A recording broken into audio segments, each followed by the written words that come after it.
just want vibes. Big man like me, no need for the telephone hype. I got too much getting online. One rule, then I'm on side. Wrong move, I bet they gon' ride. No need for the telephone hype, yeah. Tell a man no trouble, I don't want beef, man, I just want vibes. Big man like me, no need for the telephone hype. I got too much getting online. One rule, then I'm on side. Wrong move, I bet they gon' ride. No need for the telephone hype, yeah.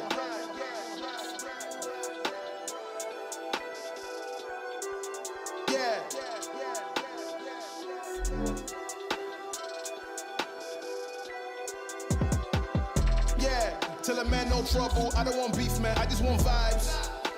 Big man like me, no need for the telephone hype. I got too much getting online. One rule, then I'm on side. Wrong move, I bet they gon' ride. No need for the telephone hype, nah.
I'ma keep winning, winning.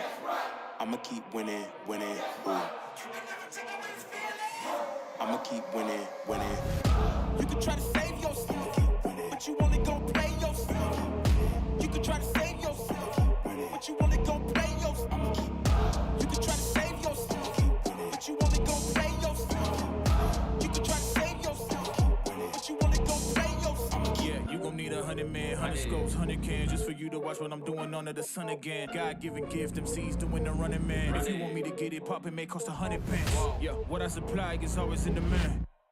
The throne is mine, take that. It ain't a high five, got the upper hand. I'm too real, can't fake that. Who you know putting fear in them like this? You a vampire, still suck when you bite this. Lord forgive me for my sins, I'm feeling righteous. But they been next to me to show me I might just. They didn't think I could do it, I had to demonstrate how the flow is so heavenly, keeping demons straight. Who they fooling? I showed them the jig is up again. When I asked them who is the best, they get to stuttering. Tell them I'ma keep winning, winning. I'ma keep winning, winning. I'ma keep winning, winning. You can try to save yourself, but you only gon' play yourself. You can try to save yourself, but you only gon' play yourself. You can try to save yourself, but you only gon' play yourself. You can try to save yourself, but you only gon' play yourself. I came this far, nothing can't stop me now. They knock me down, but they can't count me out. I can't lose, I won't lose. I can't lose, I won't lose. You may wanna save yourself. I think it's best you run away. I won't let you finish. When you came for me, you played yourself. You scream for help. It's a shame that nobody will hit me. No pain, no gain. Watch who you bang with. Make it to the top with the same ones I came with. I shoot my shot, you better know that I'ma never miss. When they coming for me, yeah, I'm gonna tell them this. I'ma keep winning, winning. I'ma keep winning, winning. I'ma keep winning, winning. You can try to save yourself, but you only gon' play yourself. You can try to save yourself, but you only gon' play yourself. You can try to save yourself, but you only gon' play yourself. You can try to save yourself, but you only gon' play yourself.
driver's seat. Don't gotta hurry in the name of love. When you ride with me, don't gotta worry when tomorrow comes. I'll put you in the driver's seat. Don't gotta hurry, no, 'cause we stay in control in the name of love.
Please select service you want. Select destination station. Select number of tickets to buy. Insert amount of money.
Damn, look at that, they broke the mold.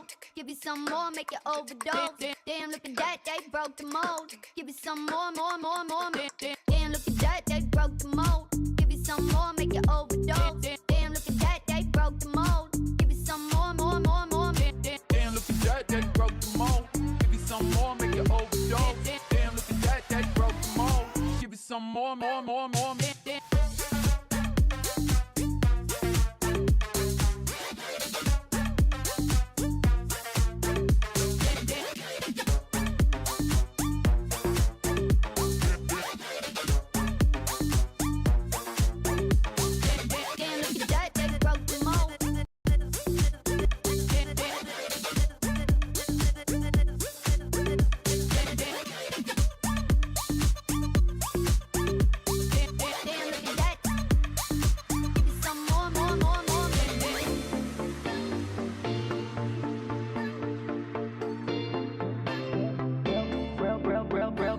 Real bad, this got it like that, got it like that, got it like that. Real bad, this got it like that, got it like that, got it like that.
Broke the mold.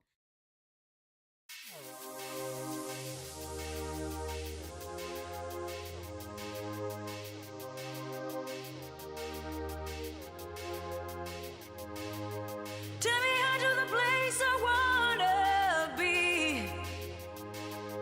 Press the fire, all the scars in me. Didn't know why I was with. Yeah. Didn't know why I was with. It's like I'm chilling in the Matrix, yeah. No neon, but there's neon light shining on the people when it's lighting up their faces, yeah. I guess I see you in my spaceship. Beam me up, provide enough for humans. I don't even come from extraterrestrial. If someone died, it's stratosphere. Guess they fear what they don't understand. I've had enough of this land, so take me up, take me up. I said just take me up, take me up. If it comes to me and you just trust me, I don't give a fuck. I will smash you into smithereens like I should turn to dust.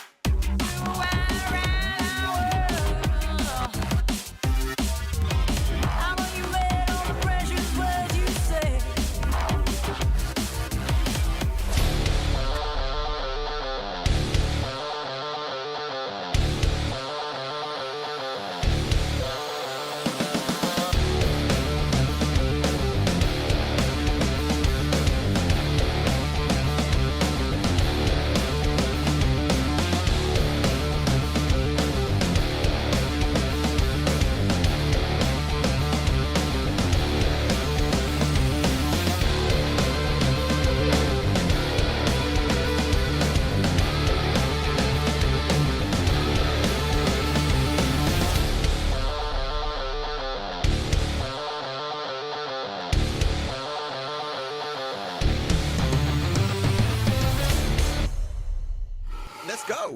Welcome back, everyone.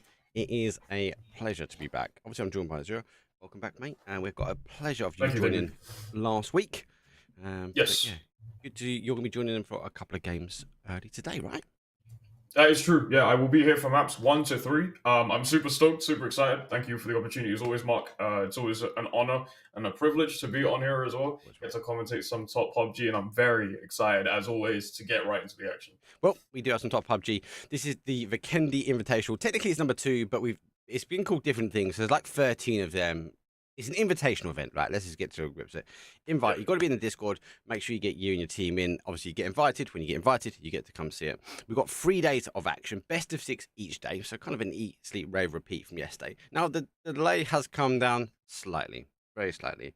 We've gone from 25 minutes delay to 20 minutes. So I am 20 minutes now in the future to where you guys are. So obviously, you guys will be catching in. By the time that you guys join in, we should be finishing up game number 1. Teams are super stacked. As I mentioned, it is a best of 6. And over the course of the 3 days, we are going to be kicking things off with a wrangle today. We're going VIKÜRVI, Tego, each of them for 1, and then we're going to finish up with a double Miramar. When we come back tomorrow, we will start Miramar, though, on 2. We'll do a VIKÜRVI, a Tego, and end on a wrangle. And lo and behold, when we finish it all up, though, we were finishing up on the wrangle at the very end. So, good to see. Faze is in today. I know there's a bit of questions why Faze went around last week. I'm not quite sure. I think they had other commitments or they couldn't commit to the 3 days. So Faze are in today. There's no Woo. I'm a bit disappointed. I do love Woo. I'm a big advocate for them. But we had a big clash of titans between NAVI, the new NAVI, the youngsters, the young gunners going at it, and Gaimin Gladiators, though. They are the OG NAVI. But look, that's enough from us. Let's just get straight into things. It's game number 1, though, for VIKÜRVI Invitational. It's going to be a wrangle. I'll see you guys in a second.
Here we go.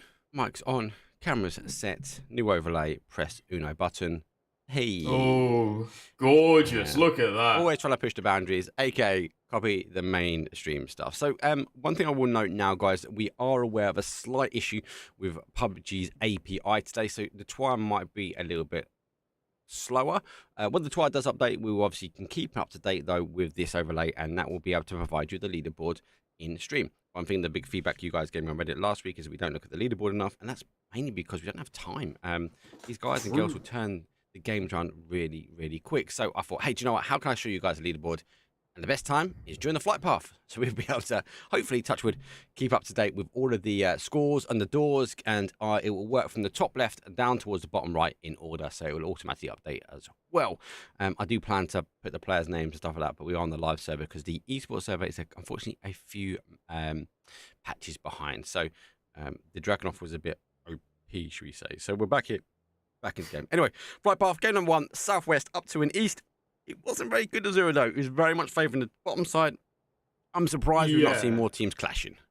Yeah, honestly, again, those hot drops, we aren't seeing too many of them at the moment. Again, it is favouring that bottom side. Zone has already started to clear out as well, and teams have already started landing, as we can see here as well. I mean, we'll see what happens, honestly. Again, it's early game. Anything could potentially happen. It is the first map of the entire series as well. So again, teams are going to just try and get used to how the map feels, as well as also just basically give themselves a little bit of time to get into that big game feel, especially going into map number 1 for sure. But as we can see right now, that bottom side, again, favoured here with the zone as well. And we can see 3 teams, Vorpal Swords, Acend, and also UK team as well on the bottom side as well. So it's going to be interesting to see how things go. We are going to see some early fights going on, I do believe, very soon. We've got to be cautious, though, of the early fight and that, I suppose, that bridge rotation. One thing I want to keep an eye on, especially while we just keep this overlay up just at the moment, is NAVI got a free pass kind of last week because Faze weren't playing, and Faze are in a normal drop zone, that kind of mill to a farm split. Howl normally above them, that's quite standard. And so NAVI wasn't really contested for their drop spot.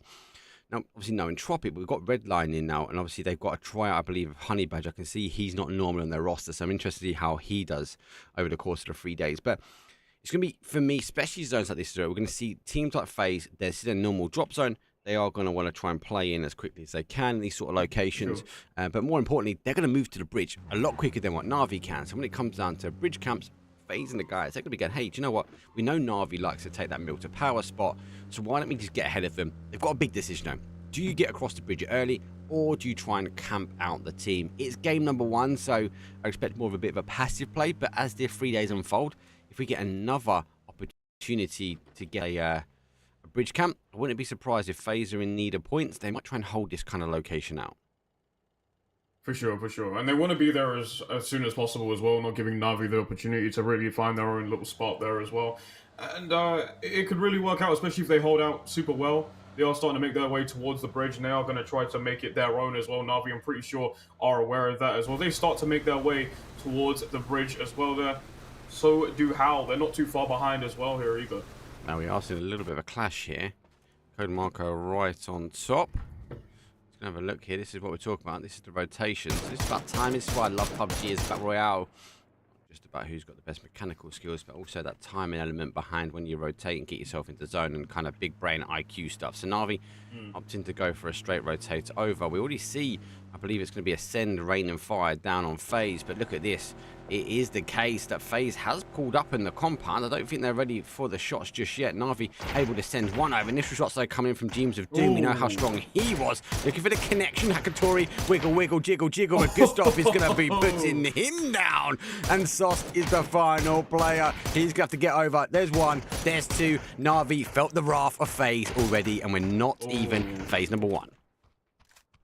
Unfortunate stuff. The Hakatori Sos already going down. Faze holding their ground so nicely there and able to take NAVI out of the picture so fast as well. It's unfortunate for them considering the fact that they wanted to go ahead and push that fight as well. There are still 2 more players going unscathed, but unfortunately for them, NAVI have to play the numbers game. They're not entirely out just yet, but they do have a disadvantage with only having 2 players, so they can choose to play quite conservative. But it's all about that whole thing where Faze are very good at just holding that down, and they are going to continuously keep holding this part down, especially considering the fact that they have found success in it. But we'll see how that goes, as there are more teams looking to challenge them in the later parts of this game for sure. Howl not too far off again. They're holding their own as well by the looks of things here, and you can see the smokes are going up, and they're just going to loot up, give themselves a little bit of time to just basically saddle up and get ready to go. Yep. Worth mentioning, Koho is playing for Acend, so the coach is playing, so interesting how their game rolls. This one, teams obviously question mark taking that E pickup. We see him drop down in that southwest corner. We saw a few zones actually, guys and girls, end there last week, so we'll keep an eye on that one. Acend obviously with the high ground, they will be able to look down on the guys. Let me just tab up Kilikai. Vorpal Sword, it's a normal drop zone, so they're not going to move too far from this one. I think they're keen to find out where the zone goes. Looking at this, for someone play PUBG quite a bit, it favours a little bit more on that east-hand side. So expectations, I think you will find more teams playing that one, but we know PUBG can do people dirty, especially with the latest update. So Acend won't move. We already see question mark potentially moving a little bit more to the east. I think they are anticipating that it will play that way, but there is still a lot of water in that we need to lose, especially in these later zones. For sure, for sure. Don't see too much action right now here. Spacestation Gaming starting to make their way around. That is Roth that you were seeing on your screen right now, driving through the woods and looking to find base here at the moment. Match number 1 still fairly quiet, other than the NAVI kill right now. Yeah, it is just all about positioning at this point. Yeah, that's why we love PUBG. Trying to work your way in, find your position, and it's a bit of a tie-up though, isn't it? How much can you take off? How much zone can you conquer, take away potentially from another team? The fellas, they're going to be able to pick up a drop. I believe that might be down now, as they are going for it as we speak. It is a FAMAS, so I'll be swapping up from the 7.62 to the 5.56. One thing with the FAMAS though, mate, is it has a shorter clip, so it hits a hefty punch, right? Hefty punch, yeah. When you're 10 bullets down on someone that might have an extra, if you miss those first couple, it can be critical sometimes. So keep an eye. Fellas, I think they're going to control some high ground here. Twisted Minds have moved themselves over as well. GG already played into open terrain, and they're spreading out a little bit. NAVI, as we mentioned, down numbers, so they can't really spread out too much, but they do go to they're following their same game plan here, though. This is what we saw from them last time. They come over on the military island, they go south of Novo, they hold this kind of water, this southeast corner. So, again, be keen to keep an eye on where they go. I think they just need to puff their feathers out. They can't allow any more teams really coming into their neck of the woods, and as a result, they've got to ensure that they hold firm really, really well. Still 1 minute 56 to go. Let's wait and see where this next zone pops. Still a little bit of time before that does happen, though, but as we can see right now, Acend's very own Kiliakai, who actually performed super well last week. Wanted to bring that up. Absolutely impressed me really, really well with their performances in the last couple of games that we saw last week, and honestly, I'm expecting to see some more there. GG. Melman not too far off there either. Now, Acend definitely have some information to relay to their teammates. They are holding this high ground. They have a decent position to just try and find where everybody is, to be honest, and it's good for them because then they can just, again, relay information, spread out as much as they want, try to play for picks. But yeah, they're in a good spot. Again, that low angle might not be the best, but there is a fight going on the bridge there. It seems like Faze has spotted Howl, Code Marco on the other side of the bridge, looking to take some cover, waiting for the rest of their team to pull up here as well. And they are going to potentially look to take that fight against FaZe Clan, who are still grounded in that very same spot. Oh my god, they're going for it, and they've got buggies as well. This could be horrific for them. They can get the momentum going, but FaZe will look at the buggies as a potential. Quebec might get away with it. Komarko trying to duck in behind, but he opts to go and get out the buggy. That's not a bad play from him. How do have one over. Bagarot is going to be really crucial to allow the rest of the team to come over. He needs to provide at least some cover and fire here, but surprisingly, FaZe haven't picked out the buggies from Howl. They've sort of snuck their way over, and the pack now finds himself on the military island. Absolutely. Shots coming out as well. There seems like bench heroes aren't too far off as well from the whole scuffle, and it's going to be an absolute bloodbath if all three teams start to get involved with one another, and they look like they want to go low. They want to get some ground in as well for sure here, as they are waiting currently for the entirety of the team to just kind of play around. But it seems like they're pushing back a little bit, playing a bit of a split. By the looks of things, I'm not too sure, but again, bench heroes have been spotted by Howl again, so there were a couple shots that did come out here, and so it seems like as well on the map that Twisted Minds got an eye on the fellas. Yeah, Twisted Minds obviously pretty tight. They've moved their way over. They've picked one. No, unable to get that confirmed. There's that E shift we spoke about. So it's come through. Acend will be happy. NAVI arguably are also going to be happy. They've actually got a compound as well, but now we're going to see more teams. GG tried to move, but they've already moved straight in towards Howl. That actually closes the opportunity for them to rotate pretty clean out on this top side. So they've got to rethink where they go. It's Chris, on the other hand, though, is also hitting punches back towards Howl. So as much as you can play the open, as much as you can get these kills, you're under a lot of pressure here from Team Acend. A lot more teams need to get rotated. Looks like GG want to go back this way. Question mark going for that wrap as well, but strong T with their new logo. They are right. Ah, Doozy's in the plane. There he goes. The Doozy is UAV in it. Apart from it's not unmanned. It's a manned Doozy laser. Oh, he jumps up. What a gangster roll. Oh. He parachutes out commando style, taking a crucial area. NAVI straight under pressure here, though. We see one go down. They've got to try and make the play. Backgo gets one, and oh my god, a NAVI two-man. They are destroying Vorpal Swords here. Oh my god. Jeez. Oh, wow. Two apiece. Full team wipe. Two apiece as well. They held firm. Talk about puffing out those feathers. NAVI shown us, hey, do you know what? We can do it, and we can do it quite effectively.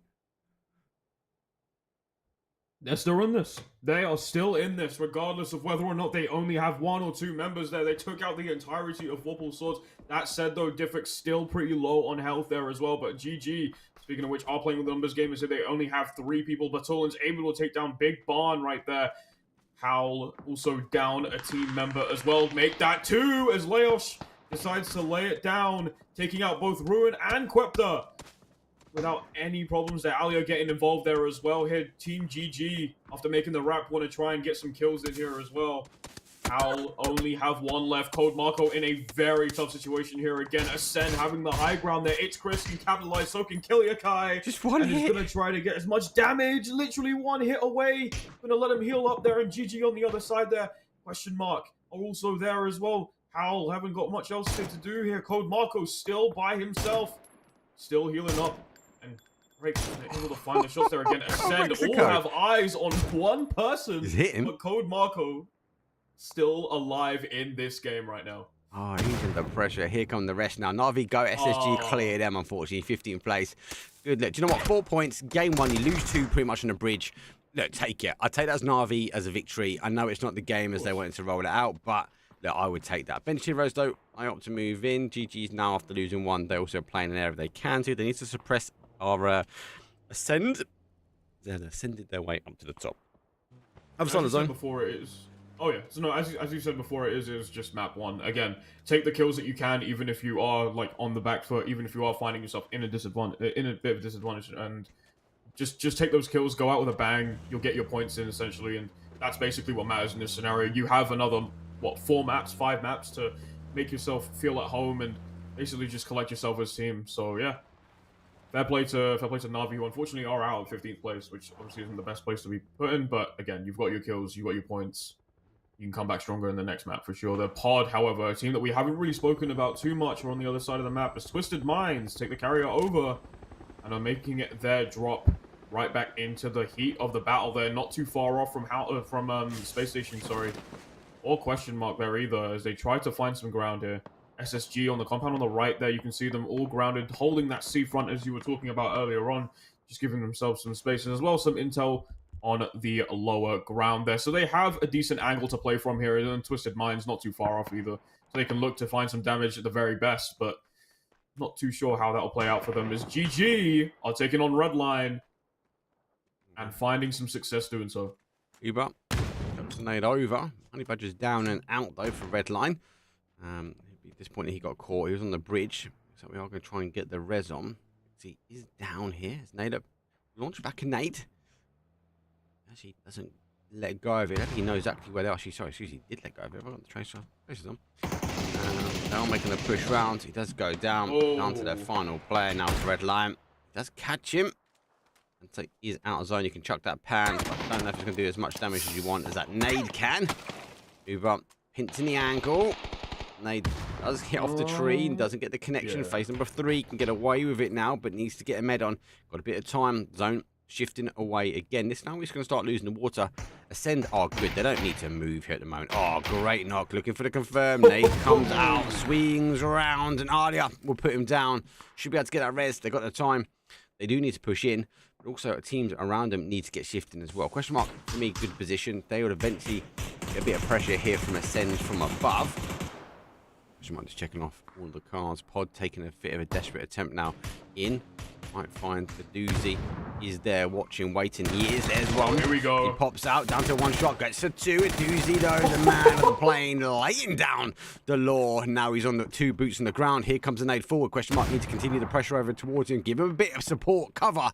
But I think they're a little bit too far away. Ducks in a little bit more. Pod, who are under the plane. Obviously, Pod Summon Up is the name.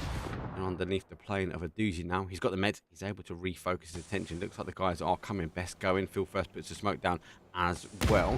Pod need to get a decision made of what they're going to do. Looks back over. 2 still remain, but the pressure is immense in now and doesn't quite get the connection. What are Pod going to be doing? Not much you can do here again. You're just sitting down here at the plane. You haven't really got much of an option. Again, question mark starting to circle you around. Nades are starting to be thrown out. The car being blown up there as well. Damage and a blue nade there too. Luckily, Pod out of range there. Are going to have to try and find a way to survive right now as they still lay low. Question mark not too far off as well. They're going to continuously keep throwing nades, looking for that damage, potentially a kill as well. Even maybe push them out as much as possible because that's what you want to do, especially when there's a ton of smoke out there. Going to have to try and force them to try and take this fight here. As they're going to have as much util. Your name is presented, just giving yourself a little bit of cover, healing up as well there. And again, Pod on the back foot right now. Their best of luck down for the count there as well. Taking some damage. It seems like question mark are doing well in the numbers game. They have 3 on top. They are aware of the positioning here as well. Their Phil first takes rocks out.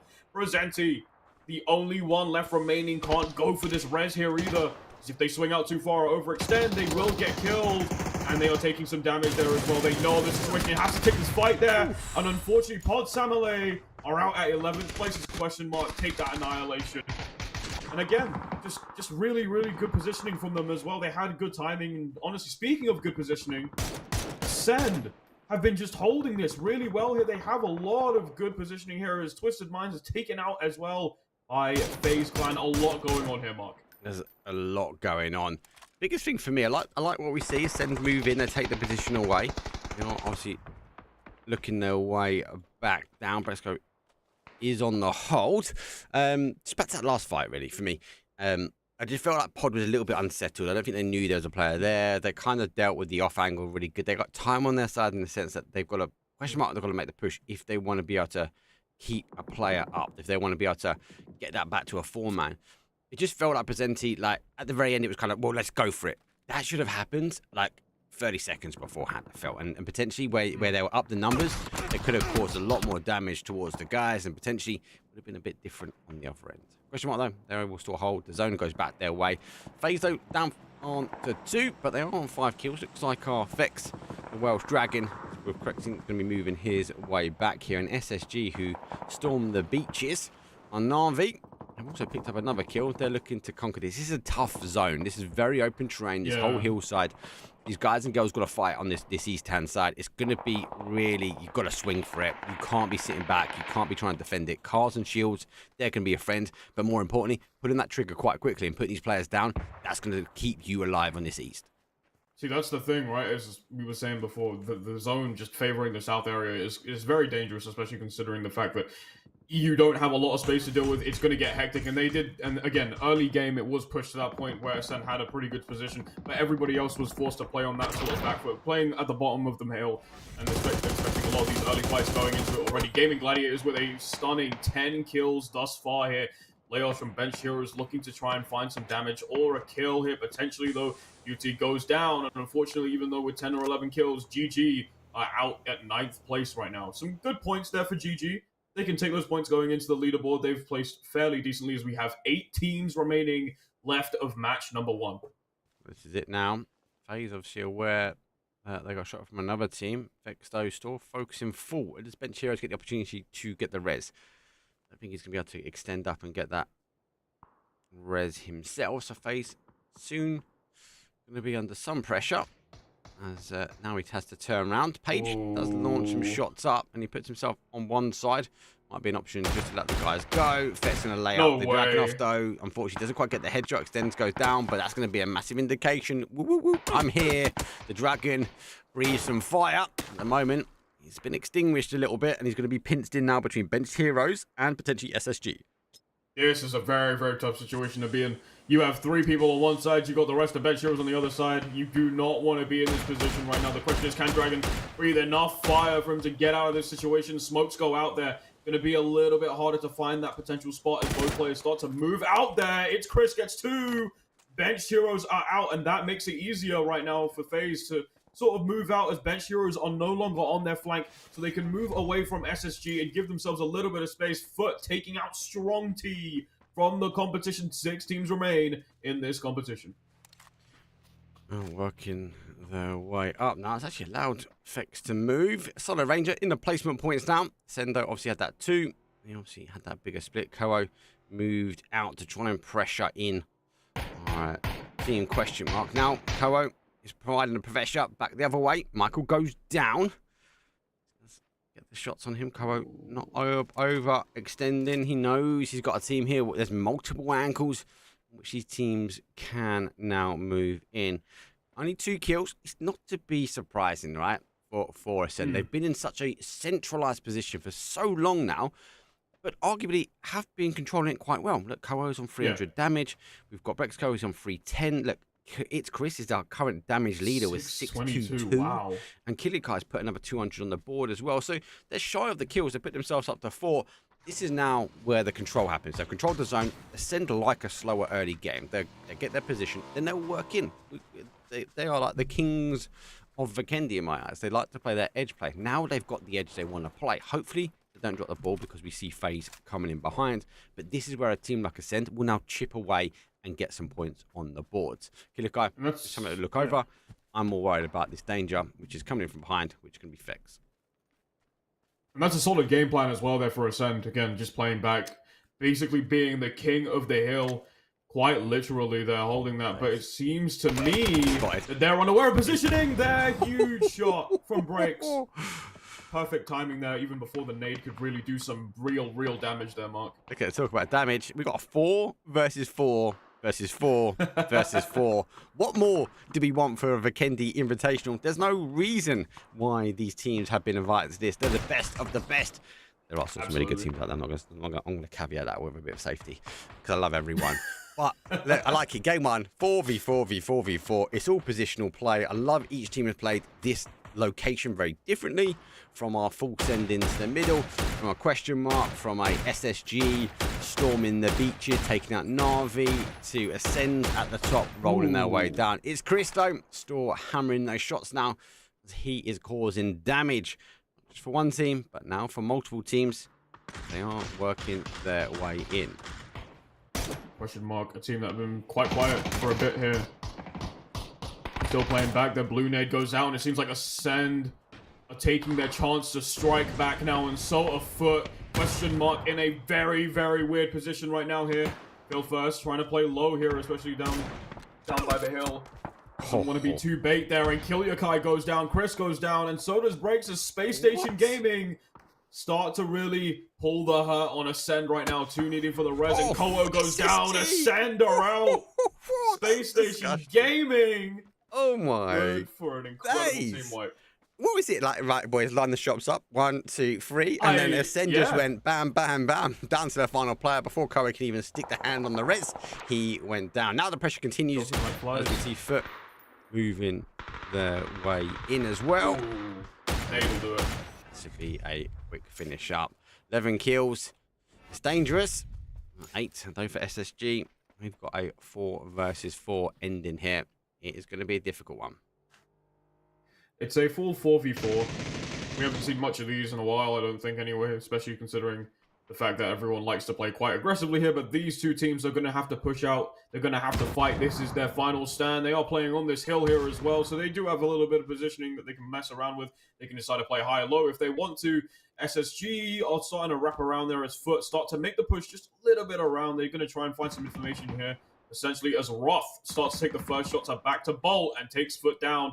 1 player down for the Foot team, whereas they only have 3 players remaining there, and now they're going back and forth. They're just hanging around, taking some damage there as well. Roth taking down IT Roth on fire at the moment, taking down 2 members so far. They can go for this res if they want to here, and Roth making good work of Foot right now. 2 members down here, Mark. Yeah, Big No Foot, Vard and T-Bone. You know they can be difficult duo, so they are going to push forward. This way they're going to try and keep nice and close. It's Cowboy, you know, the youngster, strong. He's trying to push his way forward now. Nade comes straight to the face of Var, but he is pushing forward. Takes some shots, takes some side swipe here. T-Bone on the other side is getting the damage down to 1 though. So it is a 2 versus 1. Side swipe happens. Winner, chicken dinner. It's going to be an SSG game number 1. And actually talk about control. As SSG, a team that wrapped their way around on that boat. They moved their way in slowly. They took the compound away from NAVI. And do you know what? They put some points on the board. And more importantly, they put that first winner, chicken dinner underneath the belt. Yeah, big points for them. Good stuff from SSG as well. Again, as you were saying earlier on in the game, it's all about playing very slowly, giving yourself a time to just kind of find your way in, take control of the map, and play really well. And when you said that, honestly, I thought Acend had it in the bag for a good majority of the game. In fact, I thought they were going to go the entire way through because not many people were challenging them, and they were quite literally playing that King of the Hill factor for a lot of the game. But it seems like SSG had a good handling on everything. They showed their experience, they showed their grit, and they weren't scared to fight a lot of the time either as well. Massive props to them for going ahead and taking the win. An incredible couple points for them as they go forward with a win into match number 2. It was a strong win as well, and it was open train fighting for them. I would have gone I would have favoured more of the Acend hold. I like where they're on top of the tower. They moved their way down off the observatory. We saw that 2-2 split, take nothing away. Koho, and I think it's Koho and Kilyakai made the push straight towards that fight where we saw Pod and Question Mark trying to hide out. So took a big gamble. It paid off. But then what I like from Acend is that high IQ play. They knew a team was coming in, which was the fellas. They refocused their attention, but they didn't leave anything to sort of gamble. They kept an eye on the question mark because they had the players store up on the high sides. But they'll see their focus attention, clear the side, work their way in. That's where we see Acend get to those edge plays. And then they kind of just work to chip their way in. Good game, nonetheless. But yeah, let's not take anything away. Massive plays. VIKÜRVI Esports stormed in on that sort of the land front of the Southwest. SSG, they kind of beach landed their way in and just held that top side. Loads of teams working their way in. And Faze, they put a quick stop to our team NAVI coming across. Don't think they're going to make that same mistake twice, NAVI. But now second guessed. As I said, they got that freedom of movement last week, sorry. Let's take a quick break. When we come back, then we've got one more Arangle on the board. Best of 6, though, this evening. Don't forget, we are on Twitter, Facebook Gaming, and YouTube this evening as well. Just want to get this out there as much. There's no POV streams, unfortunately. And according to, obviously, the guys running the Discord, we need to put a 20-minute delay on as well. So I'll be in chat with you guys now. You guys will be watching the match, and I'll see all you guys in round number 2.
Damn, look at that, they broke the mold.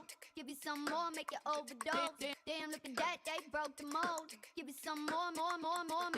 Damn, look at that, they broke the mold. Give you some more, make you overdose. Damn, look at that, they broke the mold. Give you some more. Damn, look at that, they broke the mold. Give you some more, make you overdose. Damn, look at that, they broke the mold. Give you some more.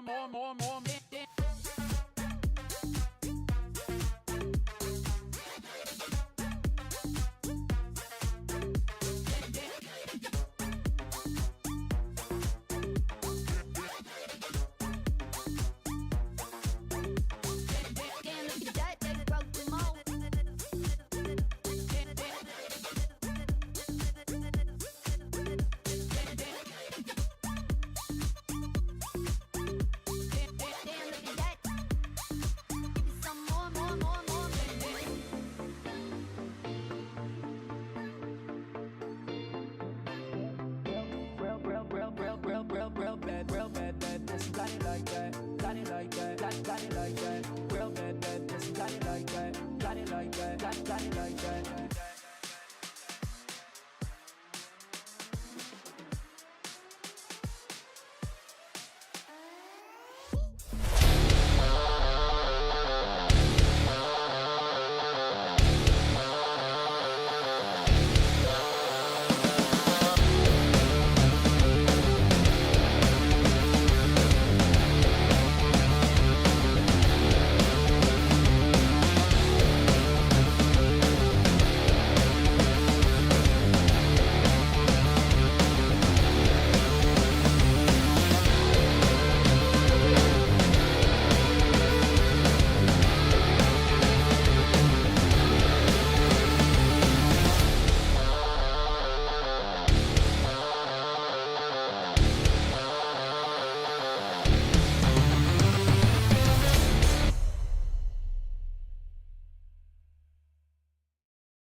Welcome back, everyone, to PUBG VIKÜRVI Invitational.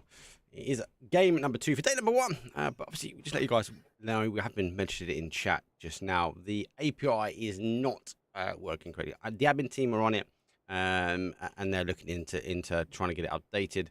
It might be super delayed. Once it's fixed, we'll get it updated and get this sort of overlay updated for you. But I'll keep bringing it up just for now. It's also worth mentioning, yes, we're on a 20-minute delay. Yes, there are no POV streams. Yes, there are no Russian or other language streams or Turkish, etc. Unfortunately, guys and girls, it's not my say-so. The organisation who running the event, that is their call. Hence why we let you guys talk any language you want in chat. I'd rather as much people watching PUBG as possible. And again, if you obviously talking away in chat in your own language, no problems here. Just please keep it clean. We've got admins though for local languages, and just obviously no bad talking teams and players. That's all. Flight path though is a east across down towards the southwest, a little bit more north from that last one, but for now, not a bad zone or flight path. The zone will be questionable, but 8 seconds to go. The question is, will we get military again? It'd be interesting if we did get military again, because then it looks like Acend are opting to do a very similar drop, but it doesn't seem like that's the case this time around, Mark, because we're getting it in the center of the map. There, as you can see, Howl, GG, Pod Samurai, Twisted Minds, RL, and various other teams are just sitting there at the moment. NAVI opting to go for a very similar drop spot as well that they did before right round power. It's fairly similar to what they did before as well. A question mark not too far off from where they dropped initially last game as well here. And I mean, it's interesting to see how this goes. Again, they are not being forced to go to military this time around, so we are going to see a very different game going into match number 2. Yeah, so this is a question, obviously, question marks Primorse, that's their normal drop spot. That's their primary. They've gone there. Fairy Tail the same for that Fairy Pier, that split where Brightside is up towards what we call the 12 stacks. GG taking the old Navi drop. People will call that Navi drop, but it's obviously GG's drop now. Navi and Faze, neighbours. We mentioned this in game number 1. Faze got the upper hand in it. I don't think Navi would drop the ball this time. I think they will rotate across to the east. Be interested to see which way Faze go and what time they do as well. SSG, Lepovka, Roth actually had a really good game. Number 1, people said SSG, while they're playing the EU, they're an NA team. Yes, they are an NA team. They've been invited. But bloody hell, SSG are grinding. And look at the result we've already got from that. As we see Roth putting some heavy hits down. Twisted Minds and the Redline, these are the sort of areas we want to keep an eye on at the moment because, yes, this is their normal drop zone. But we've seen a lot of I suppose, zone to pull back just outside sort of the apps and the apartments. I think Howl know this as well, so they might tighten themselves up, maybe even a 2-2 split. It's going to be a bit of a roll of the dice. It can go multiple ways, this style of zone, but it'd be interesting to see where people will take off the rip. Sure. Again, they have a lot of space to deal with here, right? They don't have to worry about going into some sort of secluded spot there. It seems like Crypto's taking some damage there, unfortunately, from Howl's side. Twisted Minds look to try and break that 2-2 split that we were talking about earlier on their Redline. Not too far off from there as well. See MXI just chilling right now, doing his own thing. But again, like I was talking about when it comes to the map, again, the zone gives them a lot more space to just kind of move around, be wherever they want to be, and they're not secluded to go into just one specific spot where they are forced to fight again. Each team has their own, but we might see an early fight coming very soon as Twisted Minds, Redline, and Howl are all very close to one another. Well, a bit of a hit and run scenario there. Ruin, unfortunately, taken down by Marco. He was in the way. Marco was like, do you know where I am? Then watch, get off the road, bro. I need to take this. Redline, though, is up here. Bench Heroes going for that higher ground. Deadrock's will be taking Volcano. And just having a little overlook down. Be straight away. Now he knows that Twisted Mind's been in this compound already. I think he's going to have a little scout it out. Lou is there. What he might not know is Redline's already neighbouring him. And Mixie has heard it. But as he turns, he will pick up the car. He's now spotted Crazy Lou. So he might be looking for a couple of shots. Does throw a few over towards, nothing connecting just yet. Gonna have a little look over towards the compound. If he jumps over, he'll get picked up. But no, Mixie is already there. Jedrock's the bully, gets bullied out. Early death for him, as we do see now. Benched Heroes. Unfortunately, got a bench one for game number 2.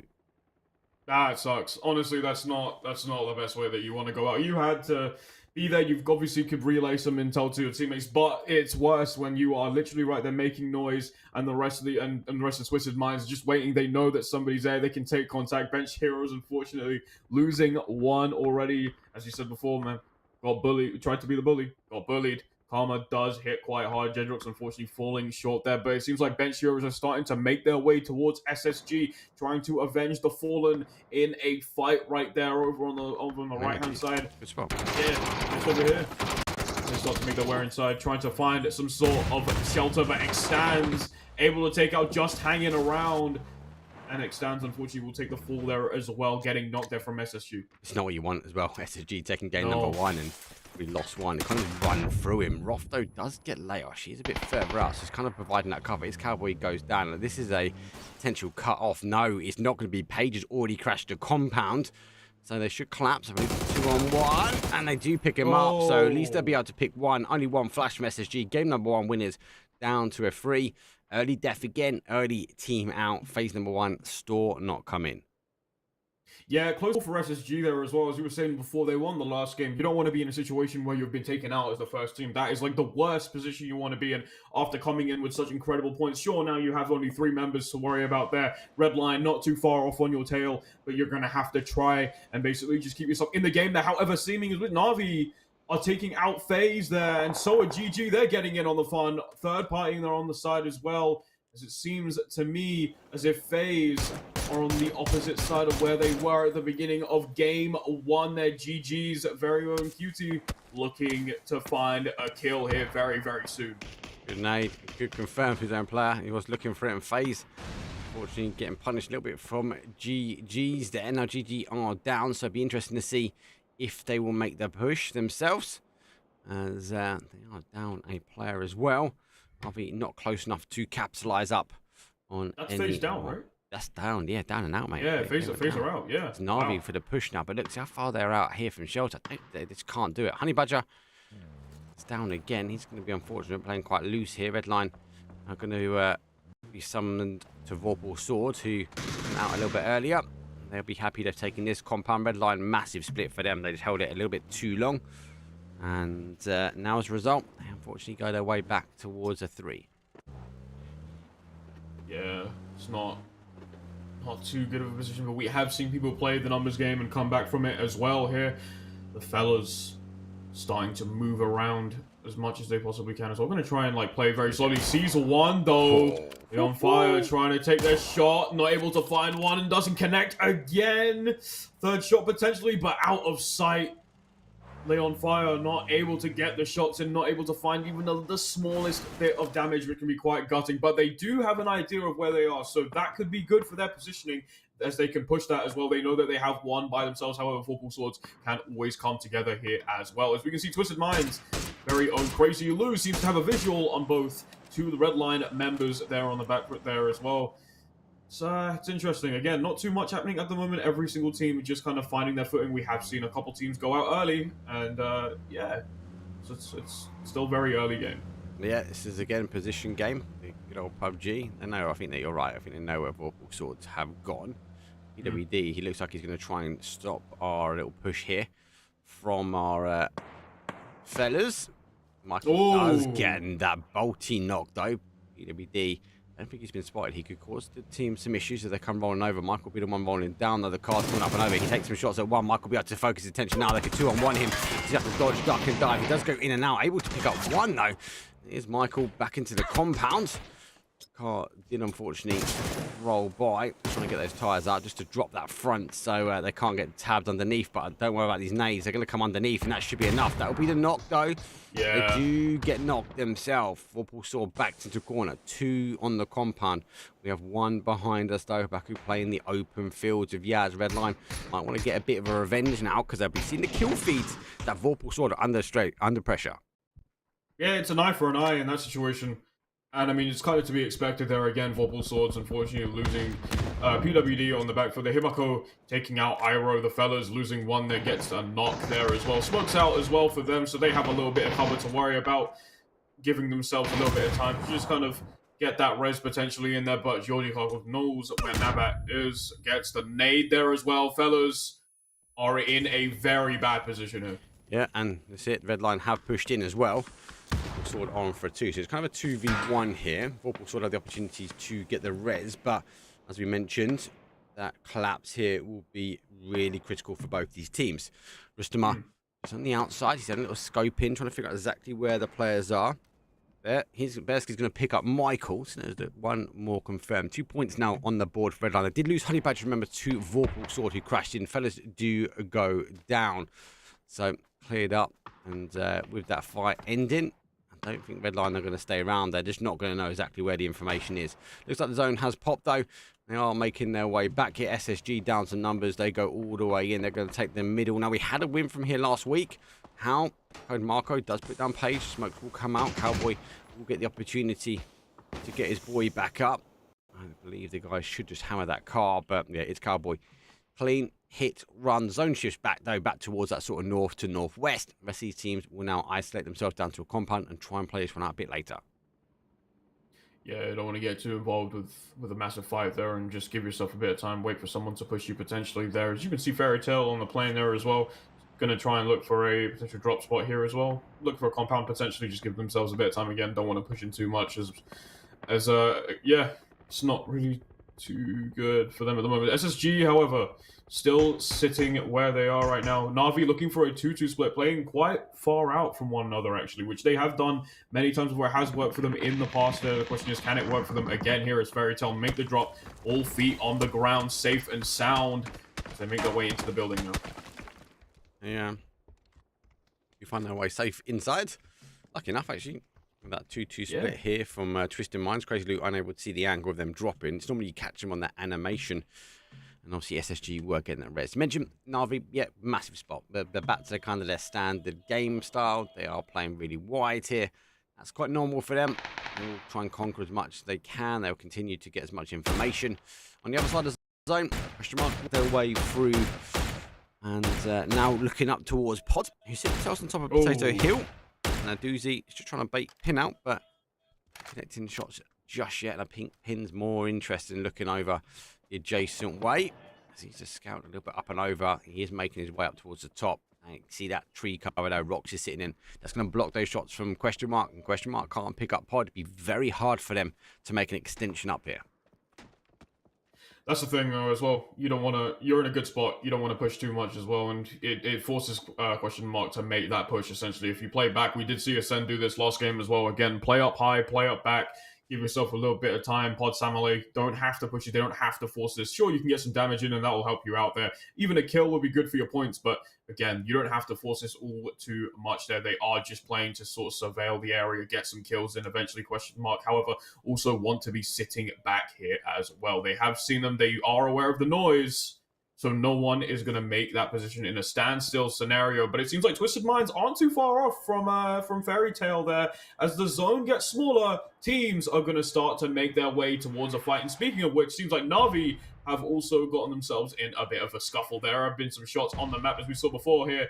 And it looks like things are about to get really, really interesting. Yeah, NAVI pushed themselves into a quite difficult combat, actually. Zone shifts away, goes round robin, so we've gone from a southeast to a northwest, now to a northeast. You know, going to get a few teams worrying that a lot more teams are still stuck here. Acend work their way now in from zone, so they come in from Novo.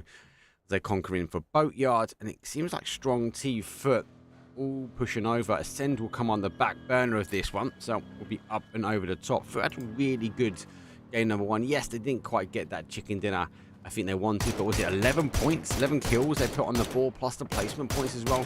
They done well. To dodge these shots though, Strong T pushed them a little bit further in, but I think that's the next target acquired here from Foot Esports. Yeah, it's good for them. They have the points they need. Well, but Strong T as well, getting a bit of damage in as well. Foot's not looking too good at the moment. They are playing quite spaced out there again. Strong T not too far off from them, as you can see right now. Art 1 just looking here, looking to find that sort of low-high angle here. Gonna try and got there, and Itzy goes down and out their Foot, losing a member to Strong T, who have this entire area pretty much on lockdown by the looks of things here, and I've pushed them to sort of backs on the wall there, but you can see Back to Bolt starting to fight back a little bit there and just give them a little piece of some damage as well. Nade goes out there. Art 1 still surviving. Car is in decent, in a good position there. So you have some form of cover. Yeah, Beaming, who's back to Bolt, is backed into a corner slightly. There are two a little bit further as that Vard T-Bone mix we saw at the end of game number one. Sort of looking for an angle. They haven't got too much though. The more they play around, they're going to get exposed from that school flats. And if school and flats calm down, it's going to be more of a case of look back over this way. So it looks like Vard is hitting the car. He's going to have to reposition that one. It looks like a fight for the hill might be underway. It's not. Actually, question mark, run straight through the middle. How's still holding out a really wide 2-2 split. GG's go the adjacent way. Acend, a big play for them. They go really, really wide. Beamy gets into his car. He's opting to go as well. They won't go for that mini Ros now. Beamy uses the opportunity to get the car into a bit of cover. Strong T, they are getting as close as they can. Beamy will wiggle, and T-Bone did pop that smoke. They give him some cover, but they take a massive, massive hit, but it won't be enough to get them there. Foot Esports should be able to ride this one out. They will ride the wave now. Talk about riding the wave, question mark, though. Top of Volcano, it's not a good place to survive out. If you haven't got the cars and you haven't got the shield, we've already lost two. Spyro and Phil first. Two remain here, and that car soon to go. Yeah, you're basically exposed in this scenario as well, considering everyone is basically circling you like sharks, right? And so question mark find themselves in a very vulnerable position. NAVI are not too far away from them, and neither are Vorpal Swords either as well. So it's all about just basically biting into the prey. Sure, they have their smokes up for cover, but that's not really going to be the position that you want to be in. It's not going to be the best thing in the world if your name is question mark at the moment. But it seems like Fairy Tail and Twisted Minds are very close to one another, looking to take each other out here. Turf wars for sure between the both of them. As we can see, the entirety of Fairy Tail are currently still inside the building, giving themselves a little bit of cover. You can see Batolin's on the side, waiting for someone to potentially pop out here. I love it. Batolin's going dirty. He's gone for shotgun and Panzer. He's waiting for that peekaboo again. Panzer, oh, he gets away with just 1 HP, give or take. Be followed up by the blue zone nade, looking to try and get as much damage. The higher they get it, it's going to be flushing Fairy Tail down. Batolin's knows that. He goes for that shotgun. Put the X-ray off. You can see. Oh, runs through the smoke. Oh, he misses twice. Crazy Lou puts him down with his own nade. Oh my God. Fairy Tail going to finish up. And SSG get the shot through the door. Fairy Tail now down to a 2. Batolin's done dirty. There comes the shotgun. Bright side lays a bright shotgun, and it goes down to one. Turf War seems to be going one way, and it looks like it's a fairy tale. Let's see what Perfectus can do. He's backed himself into the corner. There are two remaining. For example, he's got the MK on the other side. Oh my days. He spins out and puts one down. Time is running out for both these teams, especially if they want to try and get this redstone. Battalions, Perfectus trying to go for it. Blue zone nade right in front, able to stick the res with a bit more time. Example is there. Looking good for Twisted Minds. Dodge, duck, and dive. The MK is going to hit really hard. That level 3 is good. He actually comes in. The sound cues would be slightly different now. You would have heard him on the inside. Now it's back to a 3 versus 1. Battalions getting back after getting done slightly dirty by Lou, who's now out. Looks like he's going for a little bit of a bit of loving. Battalions knows where he is. Shotgun. Oh no, he goes down. He might be just trying to put a point on the board. No, he runs out the back door. He's down for 1. They missed him, and example goes over. MK to the back of the head. He's going to go down. Should be able to get the res. Limited time again. And now the rest of the fight is kicking off, though, as we've got Strong T versus Foot, and Acend's working their way over as well. Wow. That was incredible to watch. That was very fun to watch. In fact, what a fight between both teams. They were absolutely scuffling for the turf there as well, and a beautiful push from Battalions and the rest of their team. But speaking of which, their Foot take out Strong T, who are now out of the game, placing at 12th place. And now again, these fights are going to start to play in. This is where all the big boy fights start to happen. As you can see, Ruin holding these positions right now, has a good positioning here, finds one off of Pod. SSG not too far off, and yeah, so far so good for each of the teams still surviving. This is going to be so difficult. Just in mind trying to go back to the compound they were at, but they know they can't here. Look at that Battalion's handbrake turn near enough, making a decent car for. They've got a little dip. Smoke will need to go out here. They're out of the danger zone. Redline though, who were up at the top though, now pushed himself back. Looks like they're going to try and get a nade. That's a big Kobe if you're going to try and land that one, but SSG, they've had to move. Redline don't really, they've got a big decision now. SSG, Foot, again, Acend. Kind of like Acend. They've not really been that involved. Massive wrap from Novo on the west, then to the north. They're now coming on the northeast corner. Give or take left alone, but I think they're doing all right. They're looking to get themselves back in that sort of top-notch placement and maybe put a chicken dinner underneath their belt. Yeah, I mean, that would be the ideal position as well. I mean, they've been playing very, very well so far. Here, and honestly, not too bad of a place to be in at the moment. Again, as you were saying before, yeah, again, Acend, very quiet team. We haven't seen much from them, but we did also see a very similar style in the last game as well here as well. Spacestation Gaming, however, want to make sure they can get Page back on the map here as well, as GG start to fly off into the distance here. Question Mark are also taking the shots there. Alia, unfortunately, going down. Not looking too good for them. No, Uber gets, it's his danger house that they're in here. Sees one on the outside wall, drives by, but unfortunately Rebecca does hit the damage. Melman does arrive. Should be able to get the res. I can't imagine they've been able to pick up, and they've got their 2-2, so both these will be get the split. Question Mark, who receives so much pressure, now able to breathe slightly as they will rain some fire down towards our team. Pod, as they are trying to climb, but good nade comes in. They do pick up Phil first. They are trying to chip away from this one. On the other side of the zone now, SSG, game number 1 winning Store with 2. Store working their way in as they fortunately have to keep crouched. They're going to try and follow that Howl rotation in, but once they get to that road, it's very, very difficult for them to go, especially without any lid. Redline will be focusing. Looks like Rustamar is focusing back this way, waiting for any teams to come back. So Redline haven't dropped the ball just yet. They need to focus on, though, is this push here. Twisted Minds got caught open. They lost one on that rotation. Now the smoke's going to provide the cover as they are trying to launch as much util as they can in towards this compound. No connections just yet as they are running just short of that wall. This is where they have to start making a move now. You can see Twisted Minds not afraid to push in. Two very close to one another. Mixing not too far off there as well here. Fights are starting to come through. They are both behind the walls. If only they could see each other now. Nade's starting to throw out there. Example moving away from them. On the other side of the map, but we can see the Redline have been taken out. Yep. Redline have been taken out. SSG? Yes. They were in a decent position to pick them out, and they did. They picked them apart completely. Page, Battalions taken out by the nade.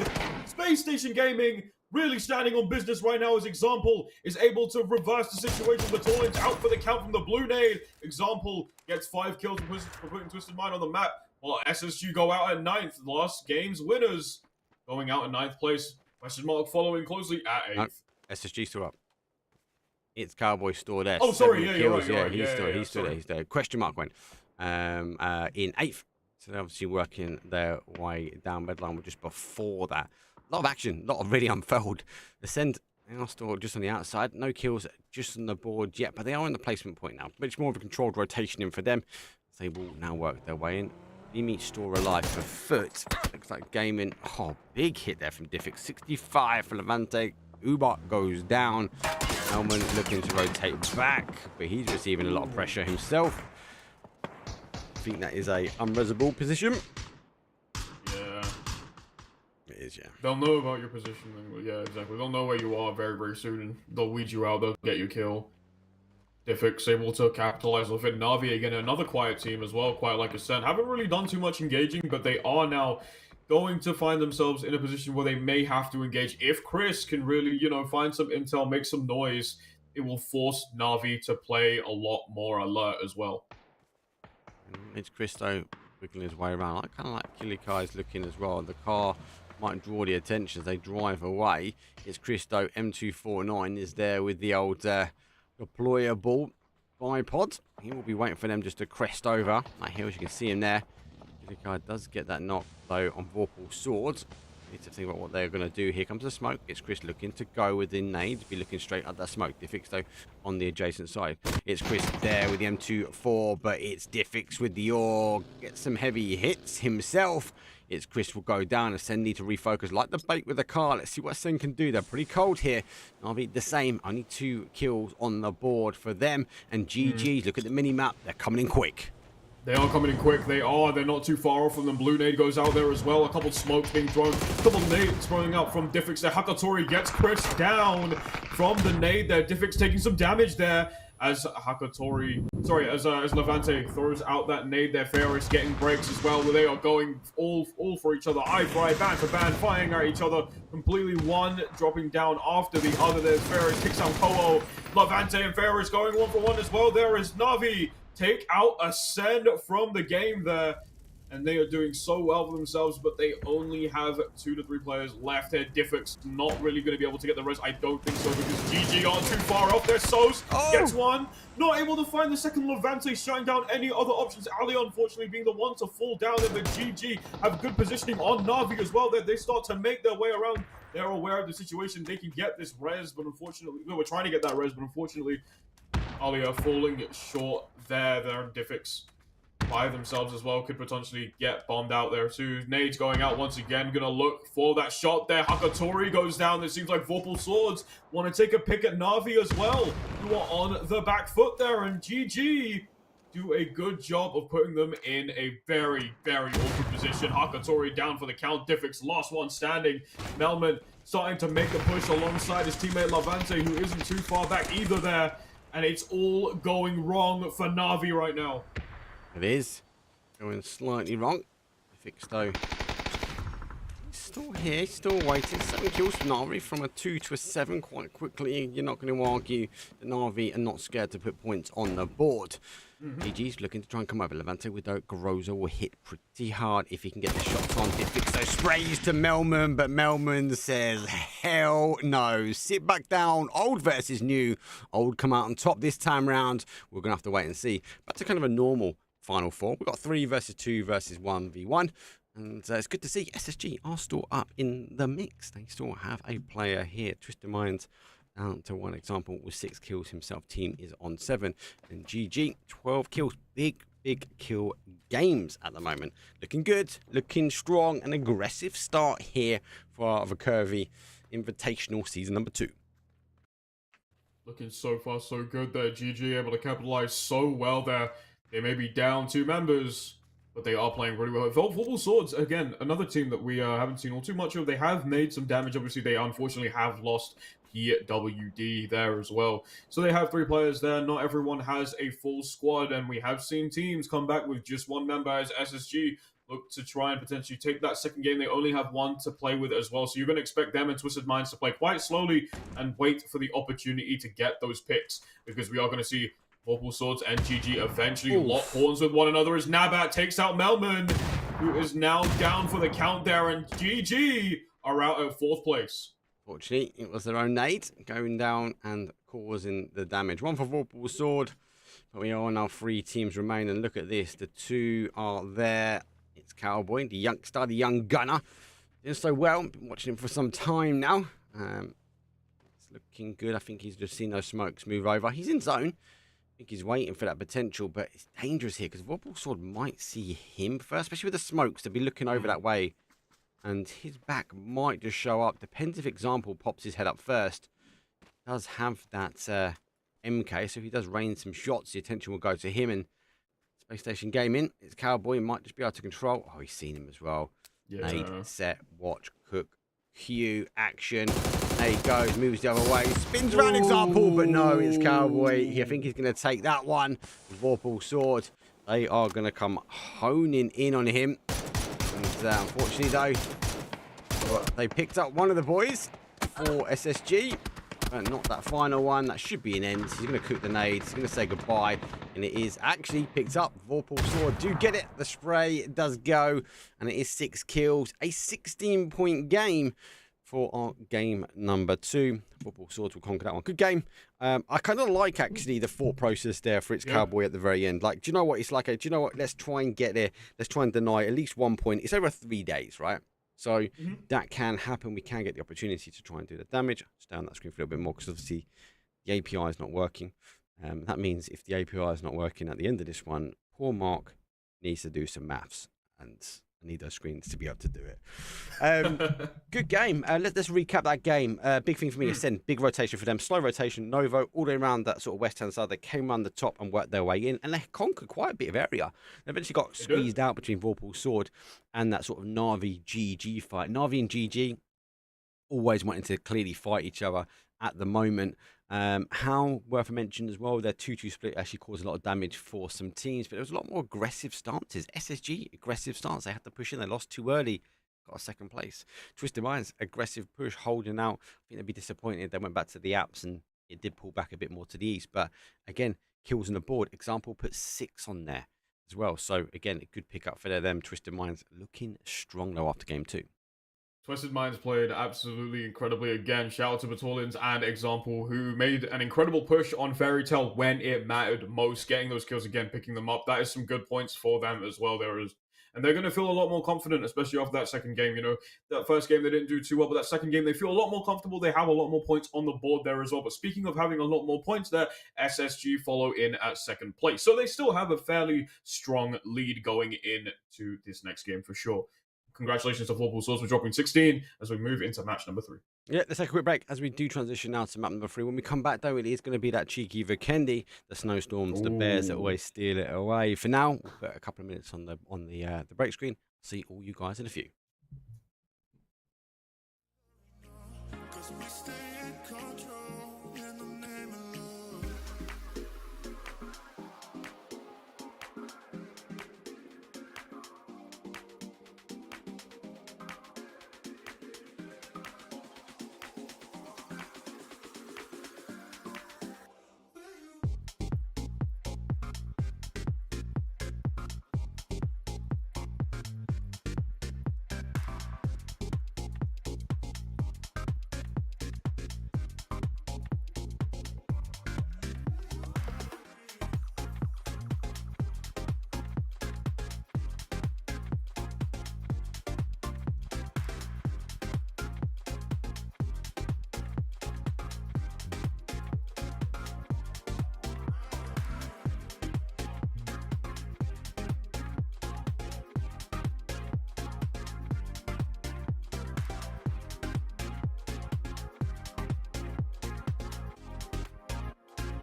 Insert amount of money.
Insert amount of money. Of money. Of money. Of money. Of money. Of money. Of money. Of money. Of money. Of money. Of money.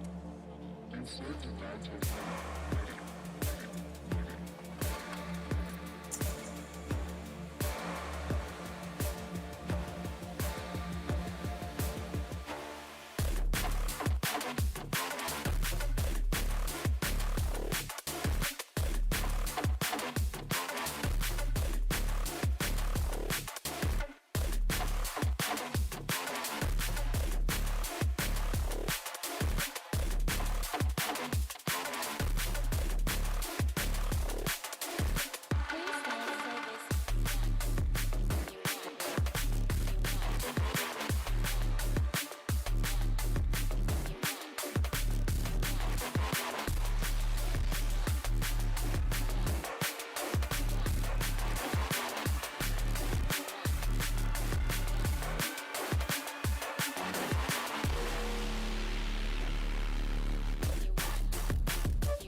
Damn, look at that, they broke the mold.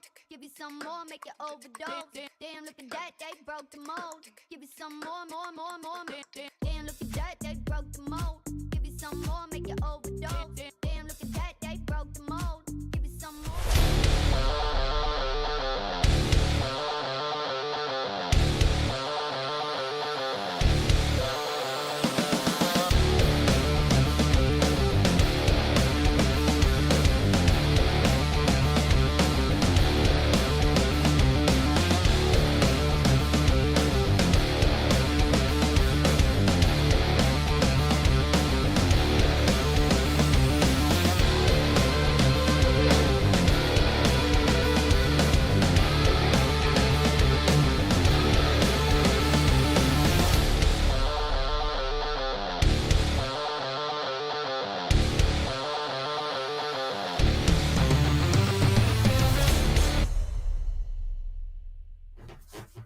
Hey, welcome back everyone. That was 2 games underneath our belt. So that was the Erangel segment of what we needed to do.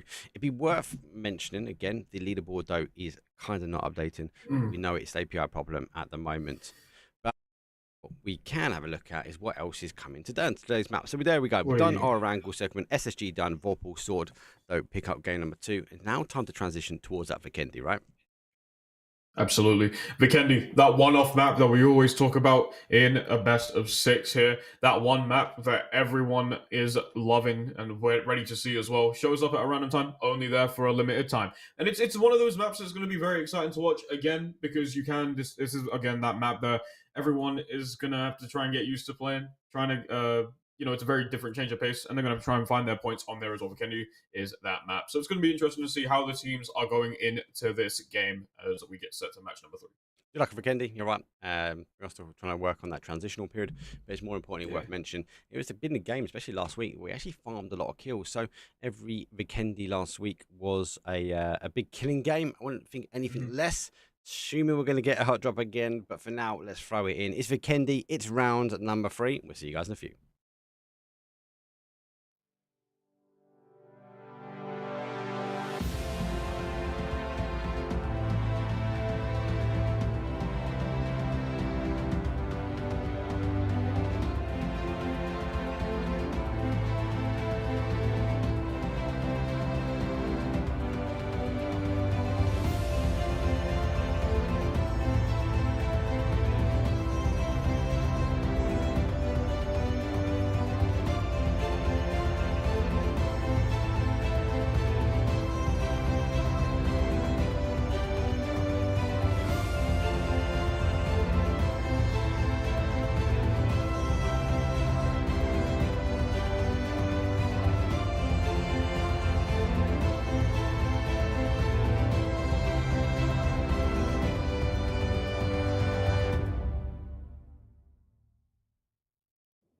Here we go, it's Vikendi time.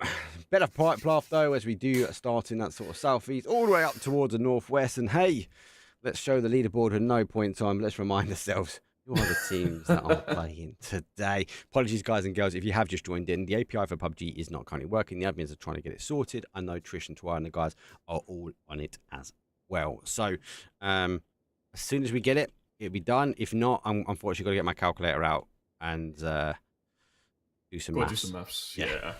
It is what it is, but nothing like some good old maths. Love it, mate. Love it. I think we're going to get a hot drop here. Looks like we've got 2. GG are contending with Redline potentially for Castle.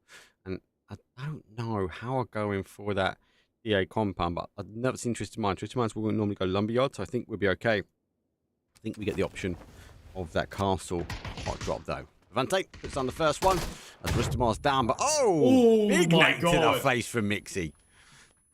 Not wasting any time at all. Alia falling already to their knees. Melman takes out Honey Badger there, and here going back and forth. You've got this, Lucas. They're going back and forth. Got the guitar. You've got the guitar. Go on. The guitar is He hit my guitar as well. Big hit, mate. Just not as much damage as required. Mixie though with the nades and final player now waiting for the guys to commit. Shots coming over. Needs to get the head. He doesn't go for it though. Pops up the other side. Here comes the push, but pushes on towards Uber, who's got the gear to take some hits though. So Redline unfortunately out as the zone just exposes itself. Southeast corner, early to that flight path. And yeah, it's team already out. 15 now remain. One thing I do want to get doing actually, as for those that might even be asking, thank you for the feedback on the overlays as well. I am still trying to work with design to get that done. I actually do want to get to the point now when teams go out, these grey out as well. So I know how to do it now. Watch this space, that's what I'm saying. Yeah, take a look at that. Obviously, improvements for sure there. And speaking of which, GG coming alive when it mattered most. That hot drop is a very dangerous position because that could either make or break your morale and mental, especially going into such a pivotal game like Vikendi here. Fairy Tail deciding to take the higher ground here. They start to make their way towards the rest of their teammates. 2-2 split here on Vikendi for them on match number 3 so far. Love it. Fairy Tail. We've got some handers in the back pocket, and we'll be looking to spread out. So I know, obviously down in this sort of bottom corner, we saw this the other day, we sort of hold on to water as well, so be cautious there. Acend got a bit of big rotation. We saw that last game. Wouldn't be too surprised for them to take their time coming down. 15 teams remain, 60 players left on the battlegrounds. Pod on that rotate. Question mark will be happy as well. Question mark we know will always go hunker down this compound as they 2-2 split, so expect the other two to work their way in. It's going to be the high ground. GG making a play. Vorpal Sword are following. But again, we mentioned this quite a few times. The high ground here is slightly different on Vikendi. It's not like an Everest where we got a higher train over non-higher train. I'd say arguably a lot of the high ground is give or take the same. So it's more of a how much you can control. And we see teams go early, we see teams play it late. I don't think everyone's kind of settled in of how to play the high train there to the most effective use of their time. Sure.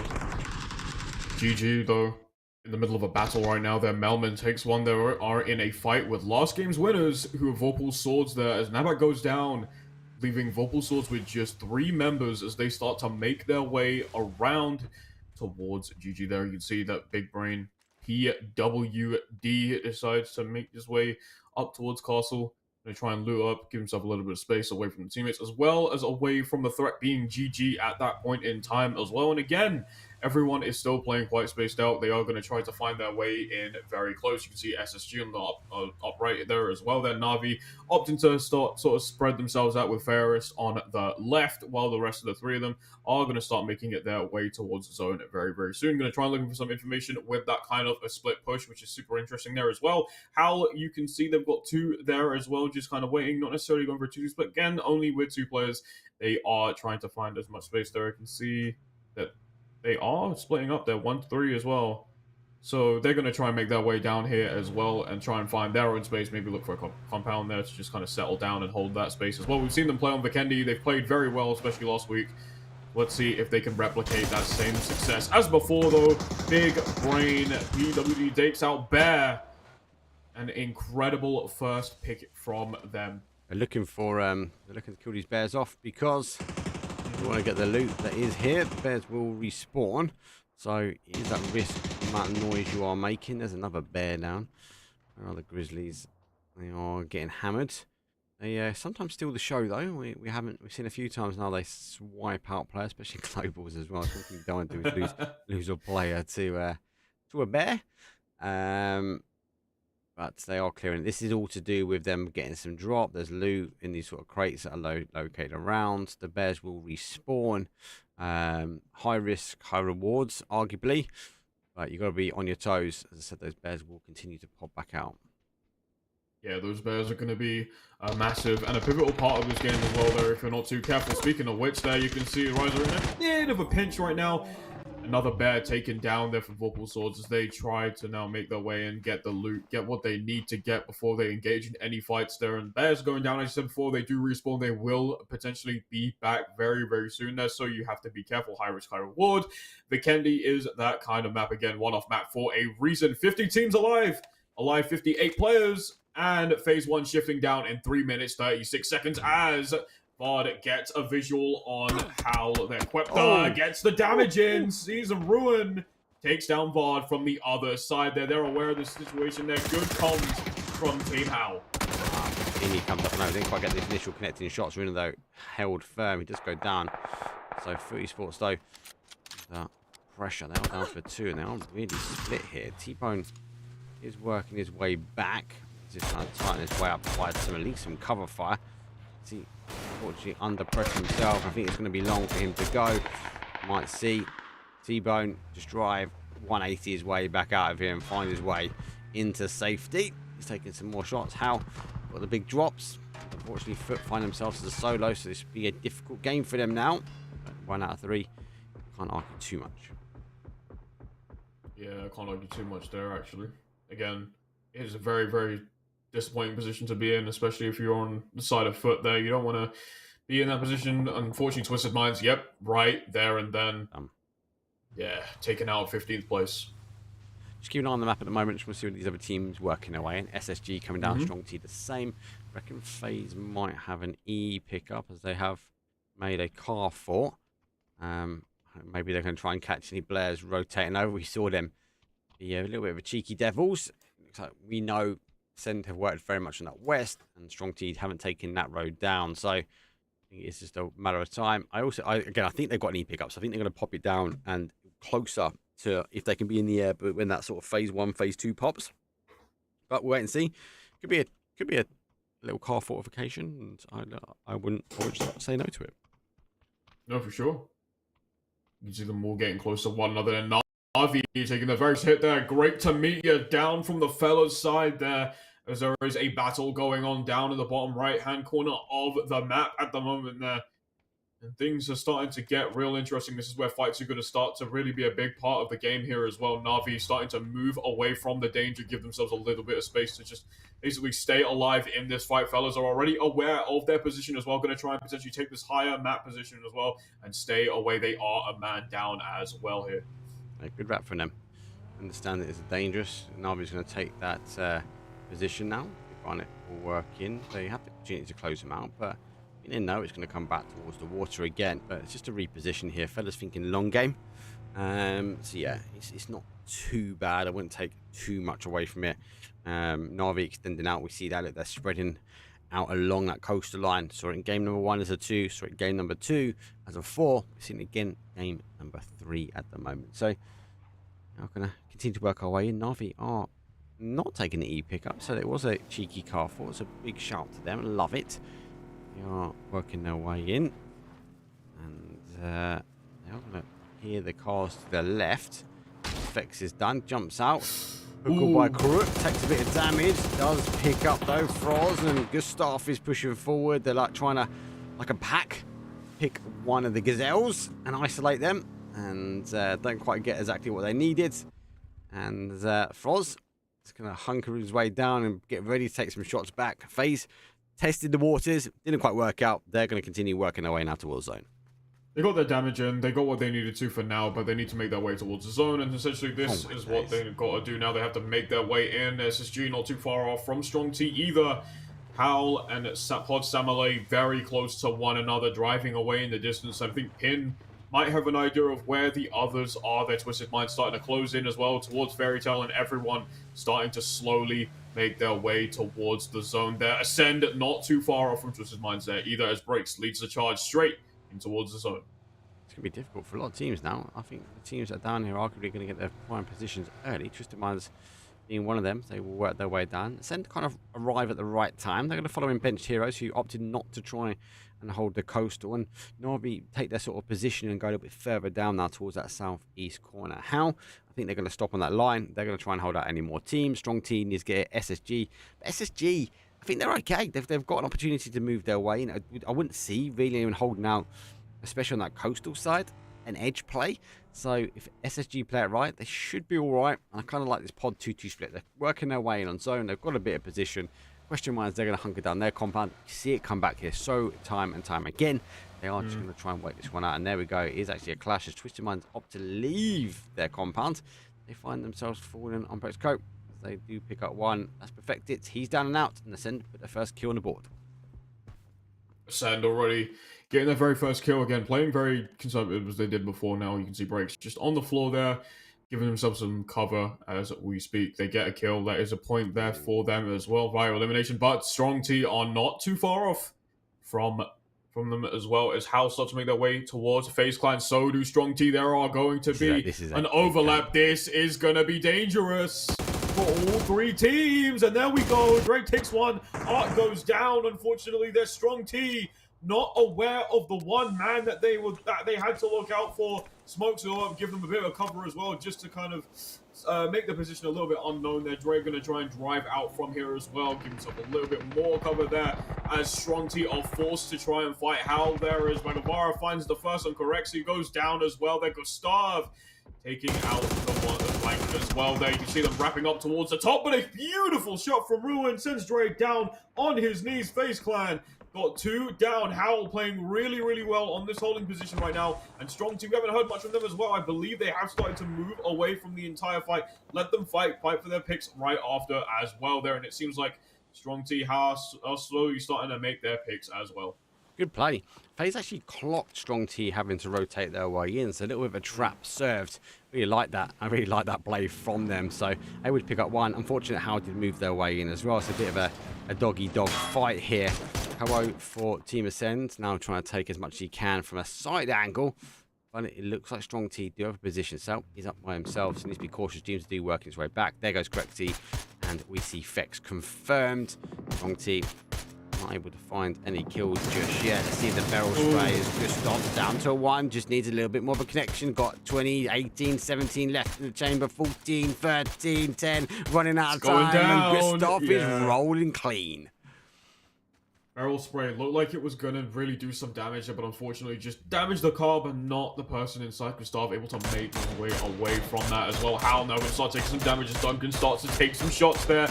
Huge stuff, get some damage in as well. They're Ruin on the back foot right now, forced to jump out, and there we go, knocked right outside by Strong T's very own Duncan, who has now got 1 down, and Howl are in a very, very tough position as they are now forced to fight there. It's Chris takes 1.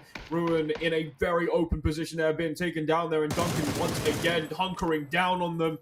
And Howl just don't have much to do. Code Marco, the last one standing on their team right now. Couple shots come out there. Barrel once again in hand. Code Marco on the back foot once again. Gonna take some more shots there. Facing a 2v1. Code Marco out by Sai, who was able to take it with a drive-by shoot there.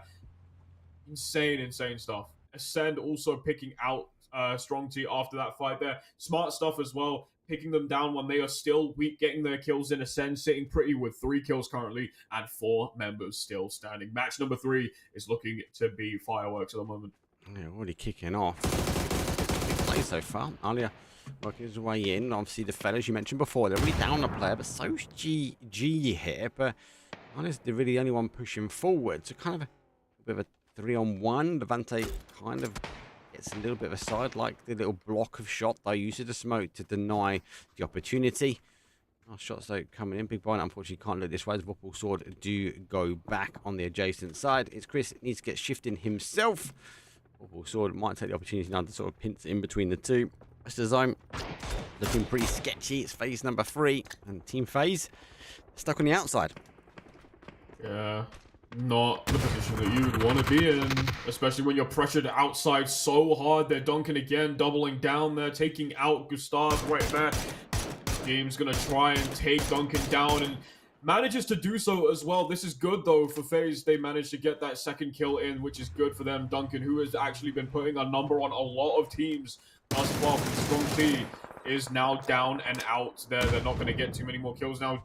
And Leon Fire takes down Alia, who's now suffering from the nade there as well.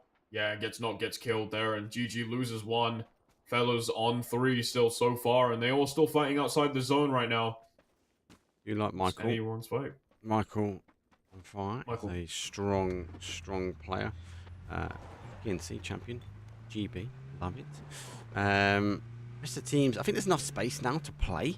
We've got a lot of opportunity for teams now to start to rotate their way, and now we're going to see Question Mark lose their compound. They've got to make the push now towards Vorpal Sword. Phil first is leading the charge, but Doozy's already down. Extends a little bit further. Phil first, but oh my days, Spyro deletes PWD, allowing Phil first to get in. Now takes a side swipe on the adjacent side. He's able to extend forward and get that res. That's a big save from Spyro. Keeps his boy up, and the fellas here moving down. Michael continuing to push forward. Fellas doing a good job of just keeping their space, maintaining a good position here. Michael looking for some shots there, not able to find it. That Question Mark still surviving. Those smokes really giving them a little bit of that sort of misdirection there. It seems like Michael manages to find one, but is found instead. A bit too late on the shots. There's going to start taking some shots. Smokes go out there as they start to switch to the barrel there, and the Tollins on the other side take out Strong T. Froz, unfortunately being the last one to fall for them. Strong T going out at 13th place. Yeah, this order team's sort of a condensed round pod. You know, they ended the event really well, so I think they want to try and have a better start, and this is a different tactic for them, presenting it moving forward. Still first, though, down, so it looks like a side swipe has come in from Pod. They're playing that third-party action as well, but we've got Fellas, GG, and a Doozy who's now up. Oh, Doozy throws it, unable to react quick enough, though, so he doesn't get caught on his own molly. It's unfortunate for him. I actually clicked on him just to start. Commentator's cursed, 100%. I know for a fact that I would get caught from that molly. I would not be able to react I'd still be on fire, mate. Literally, that's what I'm saying. Be burning to my death on a crisp for sure. Michael decides to drive away there. Realizes that the res is probably not worth going for at this point. I don't think Iroh's right there. Yeah, you're not in a good position there. Big Barnet going for that res. Spyro able to find him in the worst position possible. It will take them out there. Question Mark doing well with 2 kills as Michael rides off into the distance. Oh no, plays peekaboo though. Spiral jump shot. Oh my days. Jump shot. Spiral lays to waste. Michael says there is no way I'm fighting Spiral Dragon. I am out of here though. Takes down to a one shot. Able just maybe to get away. Kind of need Presenti and the boys from Pod to tighten up. They are. And unfortunately, Michael goes because of his own car. Yeah, skin of his teeth there, unfortunately, though. Michael not having a lot of HP left will suffer a loss there. NAVI, however, have been doing quite well so far here. As you can see, they are just over... They have extended quite a lot. They have a lot of ground to cover. One going low there as well. Try and get some shots up close and personal there. Maybe feed some information there. Page goes down to Laos from Benched Heroes. And Benched Heroes are fighting Acend, who also are on their wrap as well. They have to be careful of how they deal with this. Laos going to try and get him towards the car there. It's not looking too good. Put him on the bonnet, mate. I think he's going to go to zone. Left it a bit too late. Yeah. And SSG, they go one, and they'll pick up though Jedrook, so he's trying to hold that position for them to come in, so he might have to stop somewhere different. Rofto might find himself confirmed out, but it's actually Hakatori that gets the kill and the steal. It's a final player for them. Hello, my bad. To figure out what he can do. He's outside the zone. 9 teams remain. One more before we get to that placement point. And you kind of got to edge the bets that Bench Hero might be the one falling in 9th. Yeah, Hello My Bad really needs to try and play very slowly if they don't want to, like, lose straight up. But SSG, however, unaware of the positioning, they're just hanging around, was quite literally just hanging around there as Cowboy takes down Koho from SSG. Information was relayed at the perfect time. They were able to get a nice kill, or sorry, a nice knock there. Hakatori goes down to a doozy. The man that likes to fly a plane around gets the shot in. Hakatori, unfortunately, down for the count for now. The Owl Rain also down. We saw that off screen. Happened on the kill feed as well. They're gonna just try to heal up as well and just hanging around, taking a shot down from Hello My Bad. Bench Heroes getting a kill in, and again, every kill is a point needed for each team here. NAVI throwing out some smokes, gonna try and basically give themselves some cover. Diffix, the last one on their team that hasn't been knocked down yet, is gonna try and potentially look for those razors and try and get res and try and get that numbers game to go back up here, Mark. Like it. I mean, is Navi's coach playing, so he's stepping in for the guys. Not sure why. I'll try and drop him a message and find out any information on that, though. Diffix, though, unable to get to the res. Gets the car, making a move across.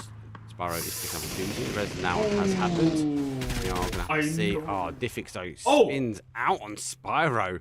Able to pick him. Swaps to the red dot, though. Best looking to roll forward in the drive by Diffix. He's got the cover. He puts down number 2. Don't drop the ball. And this lads, he's causing it down to 1v1. Hello, My Bad is playing over, though. Look at this. Presenti is looking to come as well.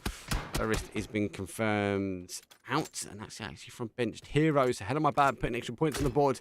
He's holding his way out. And actually, the person that I writ off might be able to pick up a few more points before it all ends. There you go. Question mark is down and out. Benched Heroes still remain. We'll take 8th place. Wow. What a showing from Diffix there again. Yeah, it's fair. Obviously, you want to right them off. Drove into the fire there. And again, we thought that was going to be GG's for Navi. But Diffix still surviving will be the one to take out. Well, as I say that, though, Presenti gets Diffix and Navi bow out at the place. Yep, it is a third-party action. We know this. This is Vikendi. This is Vikendi. Third-party love. And this is the angle. But then this is what favours teams like Acend. I said before, like, I kind of back Acend. They are my sort of edge play team. Play so well. Super though moving his way over. Rosa trying to pick up the P90. But James of Doom ends bright side though. We have to try and wait and see here. Oh, going to try an M249 and pans up. Ooh, James of Doom goes down. Face Clan losing a member there. Fairy Tale looking to get Brightside back up on their feet. Gustav, the last remaining member of Faze Clan at the moment. No kills on the board for them. However, there are 2 kills. There are 2 points for them as well here. Gustav looking to find some sort of contact. Is going to have to run off. Yeah, you're going to have to take that and get out. Because don't take the fight. Yeah, it's unfortunate. It's as much I wish he got in there. It's an ending from a pans up, but we're a 4v4, v4v3, so a little bit like game number 1. And it is the 3 that is now making the push. Crazy Lou puts down Koa. Kilikai is down. Brexco and it's Christo. It's Chris a little bit further up, though. He'll be waiting for the push from the guys here. Acend on 5 kills. Acend are the ones for the Vikendi. They've got the tactical gear, but let's see if they can deal with the damage, though. There's a kill confirmed done, and Dust is still pushing their way forward, though. It's Chris is down. Rex goes to final player. And he's in a very difficult spot. I think he's hoping Pod might take them on. And they not to throw any nades to his way. 4v4, v2, v3. One's DBNO. There goes the car. Let's go. He's just waiting here. Is Chris going to get some information? Does wiggle his way forward. Does confirm. Example coming from behind. Should be able to hear him. Let's see if he can pop up and get some shots. No, he does play peekaboo. Picks up one. Goes for a second. Jump shot, baby. Puts down a second as well. Able to tuck in. He's only 1 HP. Is Batornin. Cooks an aid. He doesn't want to deal with the bunny hot shots, though. The car goes in. The car's going to blow. Bretzko needs to back away from it. The car's going to do him the damage. He crawls away. It might be just in time. It is. Let's see if he can end, though. Batornin's is a one shot, and he's actually ducked back behind. But it's not. Batornin's ends him. Ascend go out in flames of glory. What a fight there from them as well. Fighting back, just showing that they can take that fight in there. Batornin's unfortunately shutting the door on their potential victory there in Ascend. Again, the team that you backed, you had a point. They could have potentially done really, really well on this map as well. They put the minds down for the count. Fairy Tail and Pod Samurai, two very strong teams in their own right now. The last two remaining here, both with a 4v4. Now both teams are going to have to engage at some point here. Drop is there as well here for both teams to potentially take as well. Fairy Tail are trying to look to secure that potential point for themselves. Pod Samurai start to make the wraparound together as a team. Pin, Presenti, and Rox not too far off from them either, as a fight is brewing in the storm. Yep, I think they get an idea they might have captivated a lot of them in. Fairy Tail's up to go the other way now. And the drops do provide some coverage. Pretty difficult zone. It's phase 6, another quick game here this evening. Outside is laying low, and we'll have the gear. Who received the first knock? That's Dante Zubla. That's their individual player. Actually, no, light. It's actually the player in the middle that's been caught here. Goes over. Look at this. Pod are looking to push. Yeah, Pod are looking to end this as soon as possible. They, the saying, obviously, a good offense makes a good defense as well. And if they can really take this map by storm, they can take the area. This is good for them. Their Presenti takes down Zabila there. A very good first kill for Pod Samurai here in terms of the fight between them now. 4 versus 3 are numbers down, but we have seen so many times that numbers simply do not matter if you're the better team at that point in time. Brightside looking to find some contact with someone, not able to do so. Both teams starting to spread out, trying to find as much ground as much as they possibly can. And yeah, so far so good for Pod Samurai. Good ridge line. Very tall, unfortunately, though. The middle player got blown apart. Dante has to move back as well. The ridge does expose itself. Now, he's going to be right in front of Rox. I don't know if they are aware. I don't know if Dante's actually picked up that individual player playing the ridge line. He's sort of checking things back. But need to be cautious now. So, in a pretty dangerous spot. I think shots are coming out from Brightside just to really draw the attention. I think they're relying on the shots coming in on the other side. As Kex is just laying, just waiting, chin forward as the shimmy goes down. Final 2 teams remain though, still 4 versus 3. Pod, aggressive move, as you said, eventually able to draw things out at the end. Absolutely. That's the point. They want to draw them out. They want to find these kills there. Dante looking to find something like a shark in the water, smells the blood there, potentially sees one, has a visual, someone in the smoke there.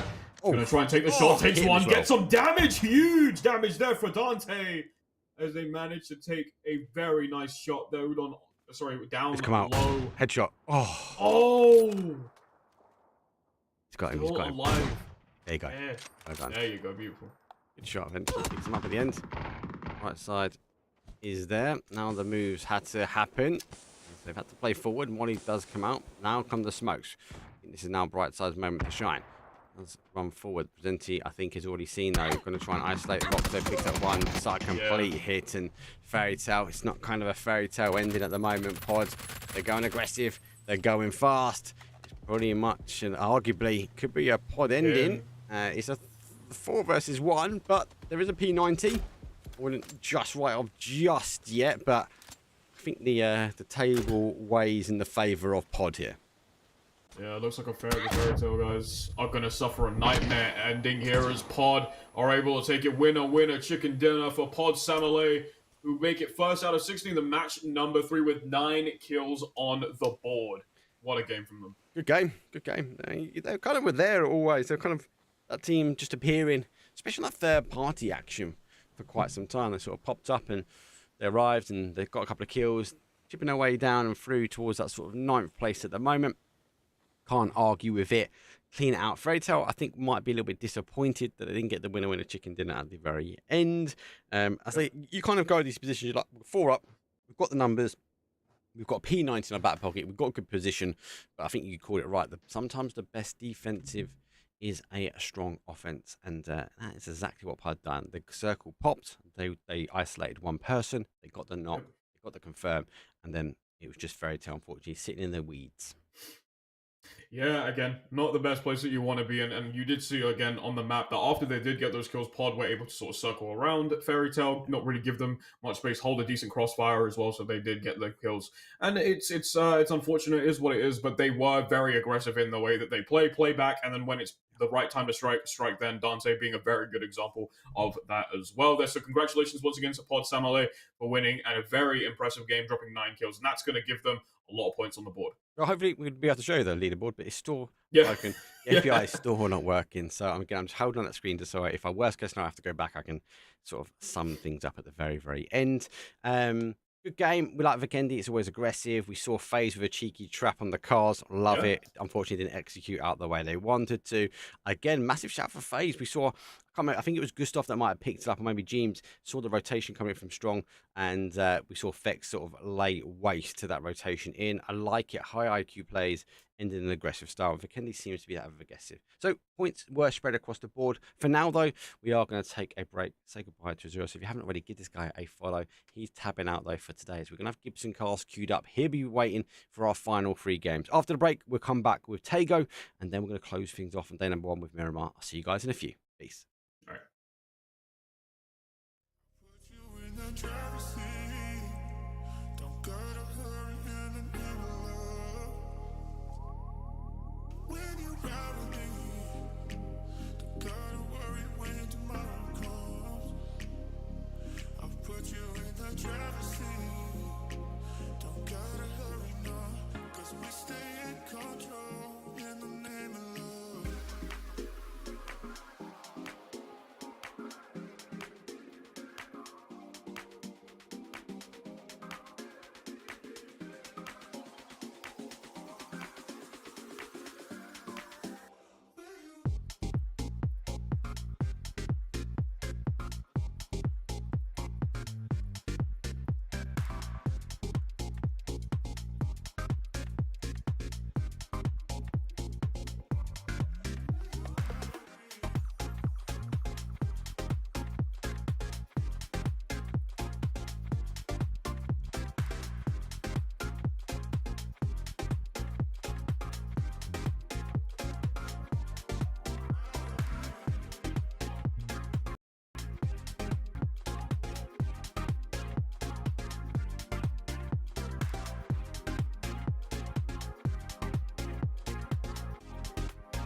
Please select service you want. Select destination station. Select number of tickets to buy. Insert amount of money.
go. Out with one, in with another. Gibson Castle is a pleasure to join us now for the next 3 games. Very quickly, though, how are you doing, mate? Doing good. Delighted to be here. I missed the first 3 games because I was out running in a hurricane, and somehow the wind managed to blow me back to my desk to cast some PUBG alongside you. Well, it's about casting PUBG. We got Tago. It's enough from us. Let's get straight into it. It's game number 4. See you guys in a second.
Let's go. It's game number 4.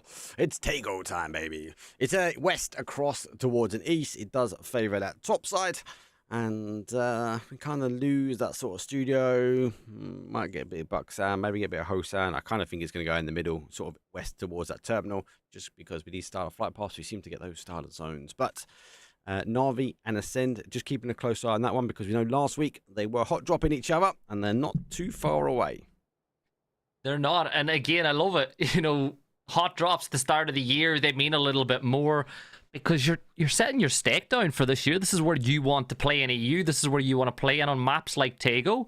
It's even more important because I still don't think that a lot of these drop spots are locked. Spyro gets T-boned by Navi, and he's going to play a little game of, you know, a little game of tag as he tries to get away and join the rest of Question Mark. If I were Navi, I'd be cautious, Mark, as to how far I follow Spyro here.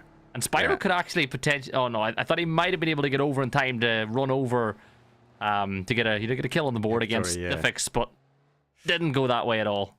Yeah, I thought he would have spotted him. But yeah, no, he's getting away. And lucky enough, he got in his car pretty quickly. But the other hot drop, though, it's GG versus Howl. That Uzi rains fire. But oh my days, that UMP ends Melman. Both really right the gear. They both got the ideas, but there's one of our first kills on the board. Howl take out GG. Yeah, point on the board for Howl. And again, they're a team, Mark, that we saw last time around. They started the tournament really, really well. They were top of the leaderboard at the end of day 1, and then they slowed down. But they've had another week of practice. They've had another week to get to know everybody that little bit better, and I think they'll be much better for it. Here's Michael for the fellas, and he's pretty close to SSG, Mark, who are double dipping, by the way. They're going to be scrimming in NA later on tonight as well. I was saying as we open up this evening, SSG are grinding hard. Part of it, that 2024 season, right, we see more land, which is amazing. Love it, right? But as a result of more lands, it's difficult. It's hard for some of these teams, especially not global partners, to get in. So I like SSG. They're putting in the hard work here. They know they've got to make a big impression, though, when it comes down towards the first part of this season. And say it all the time. Look at Sonic. Sonic came in. They were double dipping EU and NA, and they walked away with a trophy. Yeah, they did. And I'm gonna play devil's advocate here, Mark, right? Because SSG are eligible to play in 2 regions. Yeah. They can play in EU or NA, but they can only play in one, and they have to commit whenever the first set of quals come around for regionals. And this is where I ask you the question.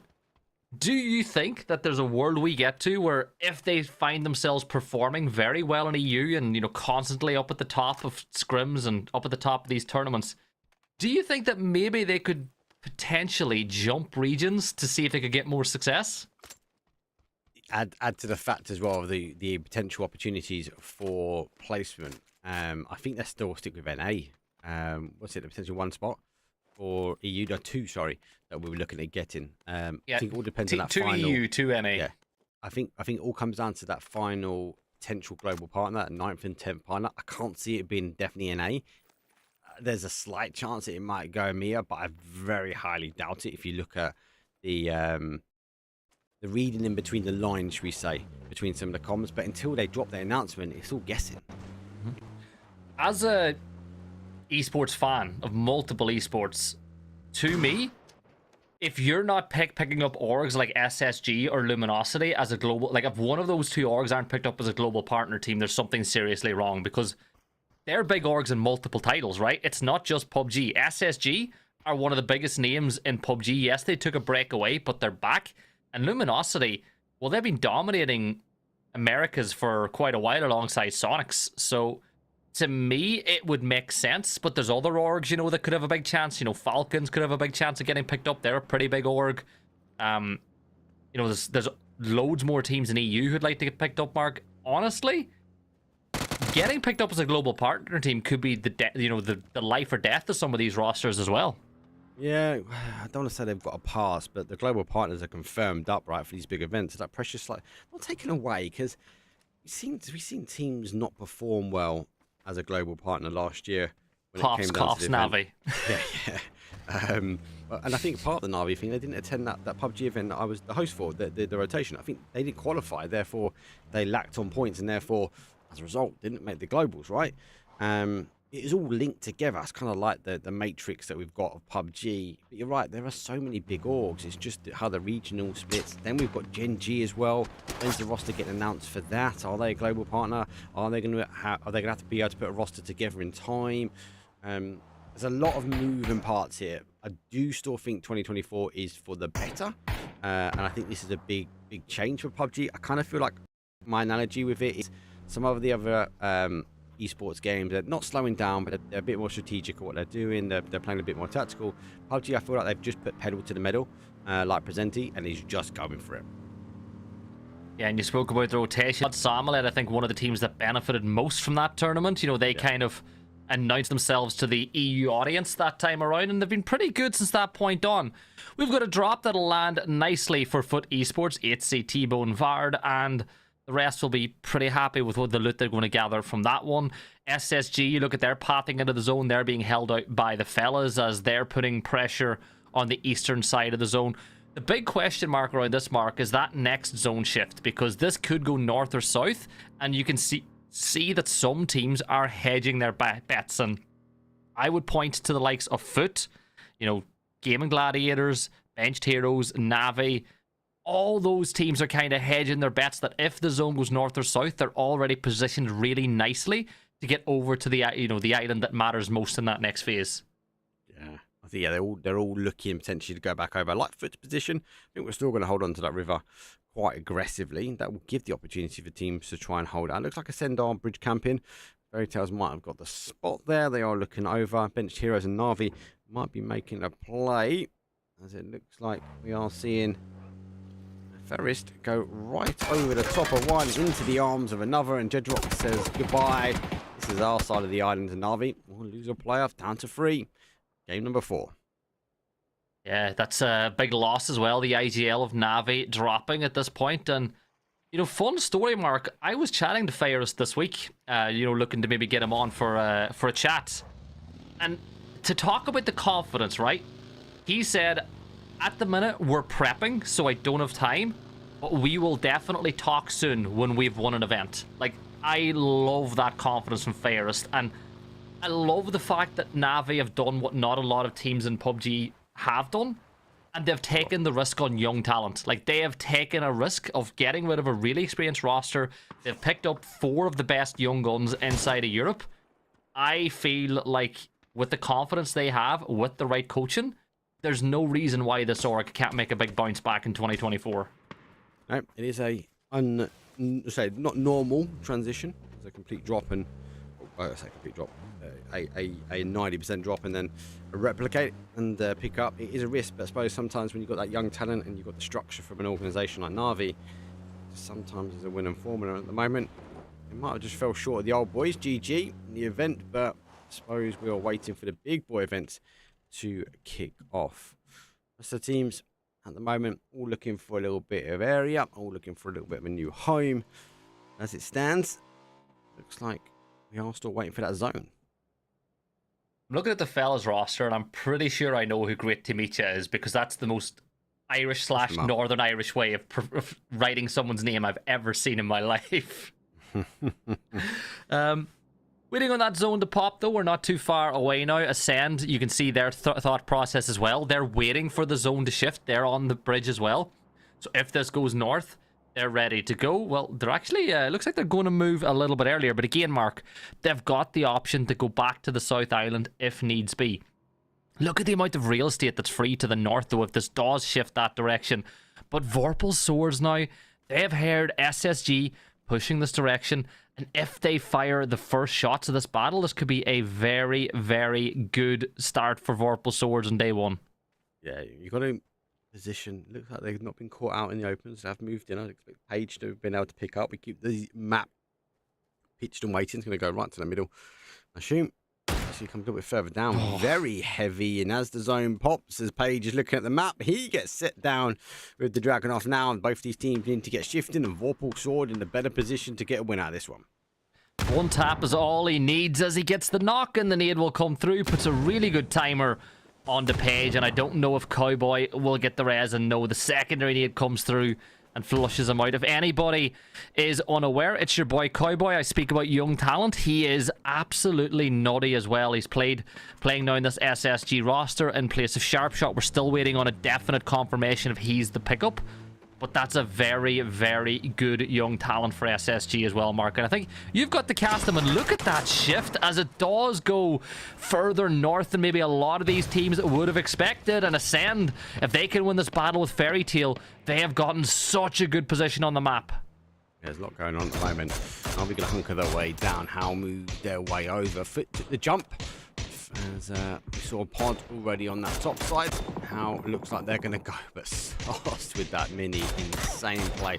Looking to get that confirmed. Hakatori straight on the trigger. GG. Now try and hold out the coast. And the coast we know is dangerous if teams position themselves up. Jedrox would be a big pain in the side, especially for GG when he gets the opportunity to look back. He has spotted him. I think he's just waiting and queuing for those guns. And looks a bit more destruction derby again now on the west-hand side. It's Chris down. Pesco puts up right side, though. Killikai rotates through. Nade comes out, but he gets put down pretty quickly. And there we go. Koa ends it. And Acend should be able to get the reses back on. A little bit scrappy. Different to see Acend in the early fights. We all see more teams go for the run here. GG, they're going for that commit. They're straight over the bridge as well. But that was good play from Acend again. They waited for the zone to shift, and then they decided we are going to push this compound, and they made it stick. Emergency pickup as well as another team will drop inside of Palace. That's question mark making their way down, and again Palace, not the worst place in the world to land because you've got lots of cover even if there is another team inside the section of the map, and they will touch ground successfully, and that will give benched heroes and Howl and Gaimin Gladiators something to think about inside of Palace.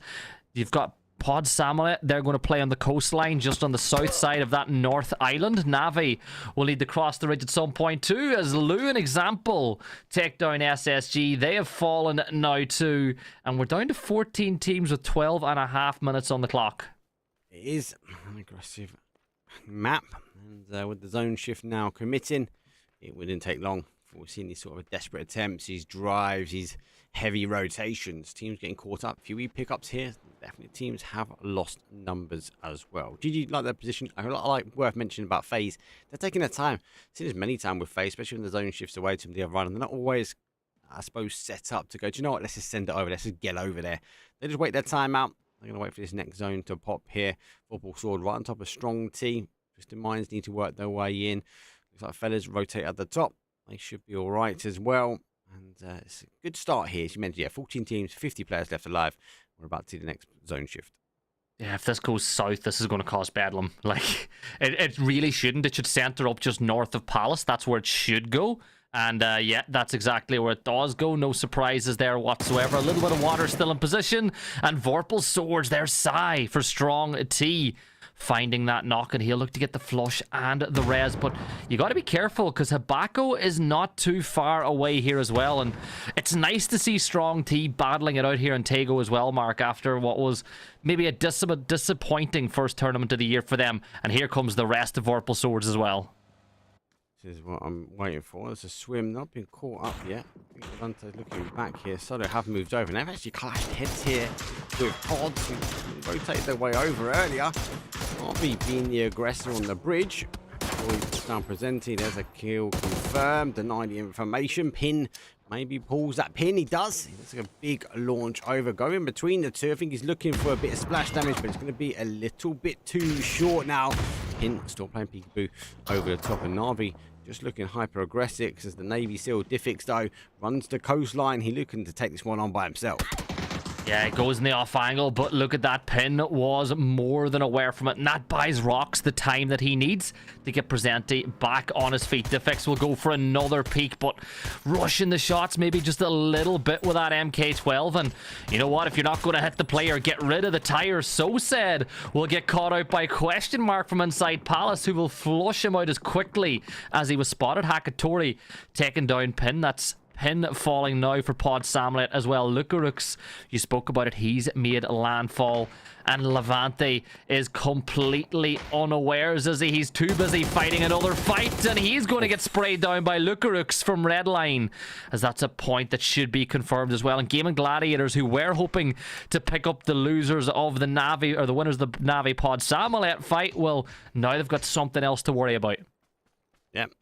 Pod cleared most. They've still got to get in though. GG's, they've got to refocus their attention. They're kind of rushing their way back towards the compound. There's question mark sweeping the west hand side of Palace that does remain in. Zone does go up towards that high ground. See some teams that are taking that high ground, like our team Acend. Bench Heroes on the other side of Palace. I think they'll be looking at the next zone shift maybe to try and climb up that hill. Footy Sports though, still on the outside edge, and Faze taking the shots now back and receiving of damage themselves between them and Redline. Still a bit of a crazy zone. Still a lot of area to play. I think question mark be happy they've taken Epic and find the ability to drive their way out.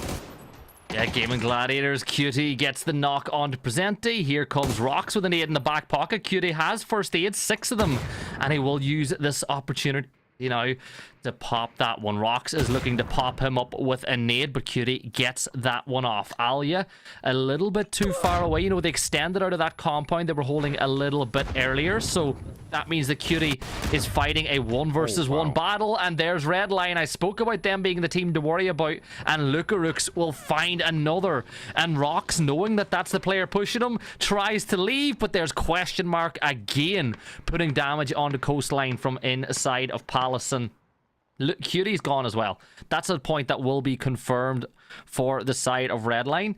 And it really forces Alia's hand now as well. Alia needs to step into Palace and just focus on picking up placement points now. Yeah, it looks like Lucarux is looking for Uber. He's going to try and get a point on the board. Confirmed out. They should get it. Will bleed. I think you're right. He is unarrestable here. 11 teams now remain. Phase number 4. Redline, after streaming across, looks like them and the Navy SEALs Phase, and they are working their way down. Looks like a lot more action though on that top side. As Twisted Minds are taking some shots. We see NAVI fall now as it's Chris picks up Hakatori. 11th place for them. Twisted Minds trying to apply some pressure. So reposition now does come in. Fellas, itching for the zone, but they've got Foot on one side, Twisted Minds on the other. And they are just holding out the rice field as best as they can. It'd be difficult, but Ristamar looking to take the fight here to Twisted Mind. It might be the safer play. It's the shorter edge of zone. Yeah, just peeking around again. You can see that the terrain, the only real person that he's got to worry about is Vard up on top of the hill for Foot. They're the only spot that will get an angle. But more pressing is, do you push into the zone south or do you push towards Twisted Minds? Back to Bolt. We'll get a knock on to Curexi a little bit further north, and that point will get confirmed by Twisted Minds. Get the knock on to Michael.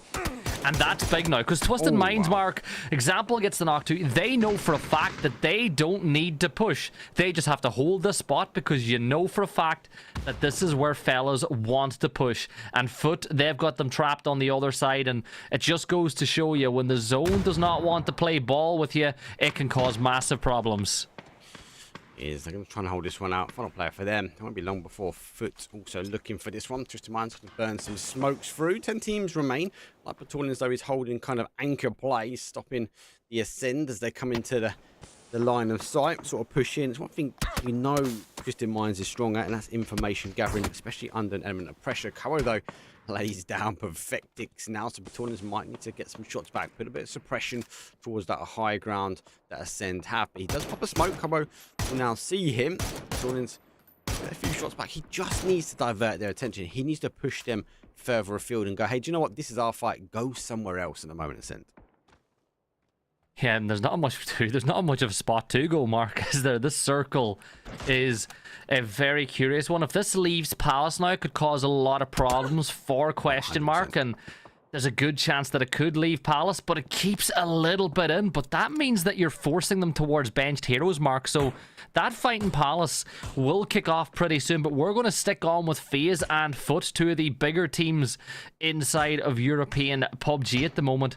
But the problem for Faze is they sent Gustav to try get an angle in the blue, and because of it, T-Bone will spot him out and takes him down, and Faze will lose one. T-Bone getting pretty aggressive here now. Dragoich will toss the nade into the dip, but again, T-Bone knows exactly where Dragoich is. Itzy goes for the drive-by, and Itzy hits him, and Faze are wiped by Foot. And Mark, we're down to 7. Every single team that falls now is 1 extra placement point. Yeah, Fix, last man standing again for Faze. Moves his way back. Foot, though, higher up that side. Got the pick up, though, but completely exposed. That AWM might be a big hitter, but Lukaroct hit hard. He hits fast, though. He's going to lay down. Beamy Vard is down, unable to get that confirmed. Now, might be the opportunity on the other side to see Twisted Minds roll in. It is the case. They're moving their way forward. Foot, though, stuck. You think they've read the kill feed between us. Has now picked up one. Big nade will be cooked. That'll roll down nicely in towards the hillside, but only get a bit of splash damage as he moves his way forward. T-Bone wraps up wide. He knows the wrap is coming in now from them. Example, though, seat swaps his way in.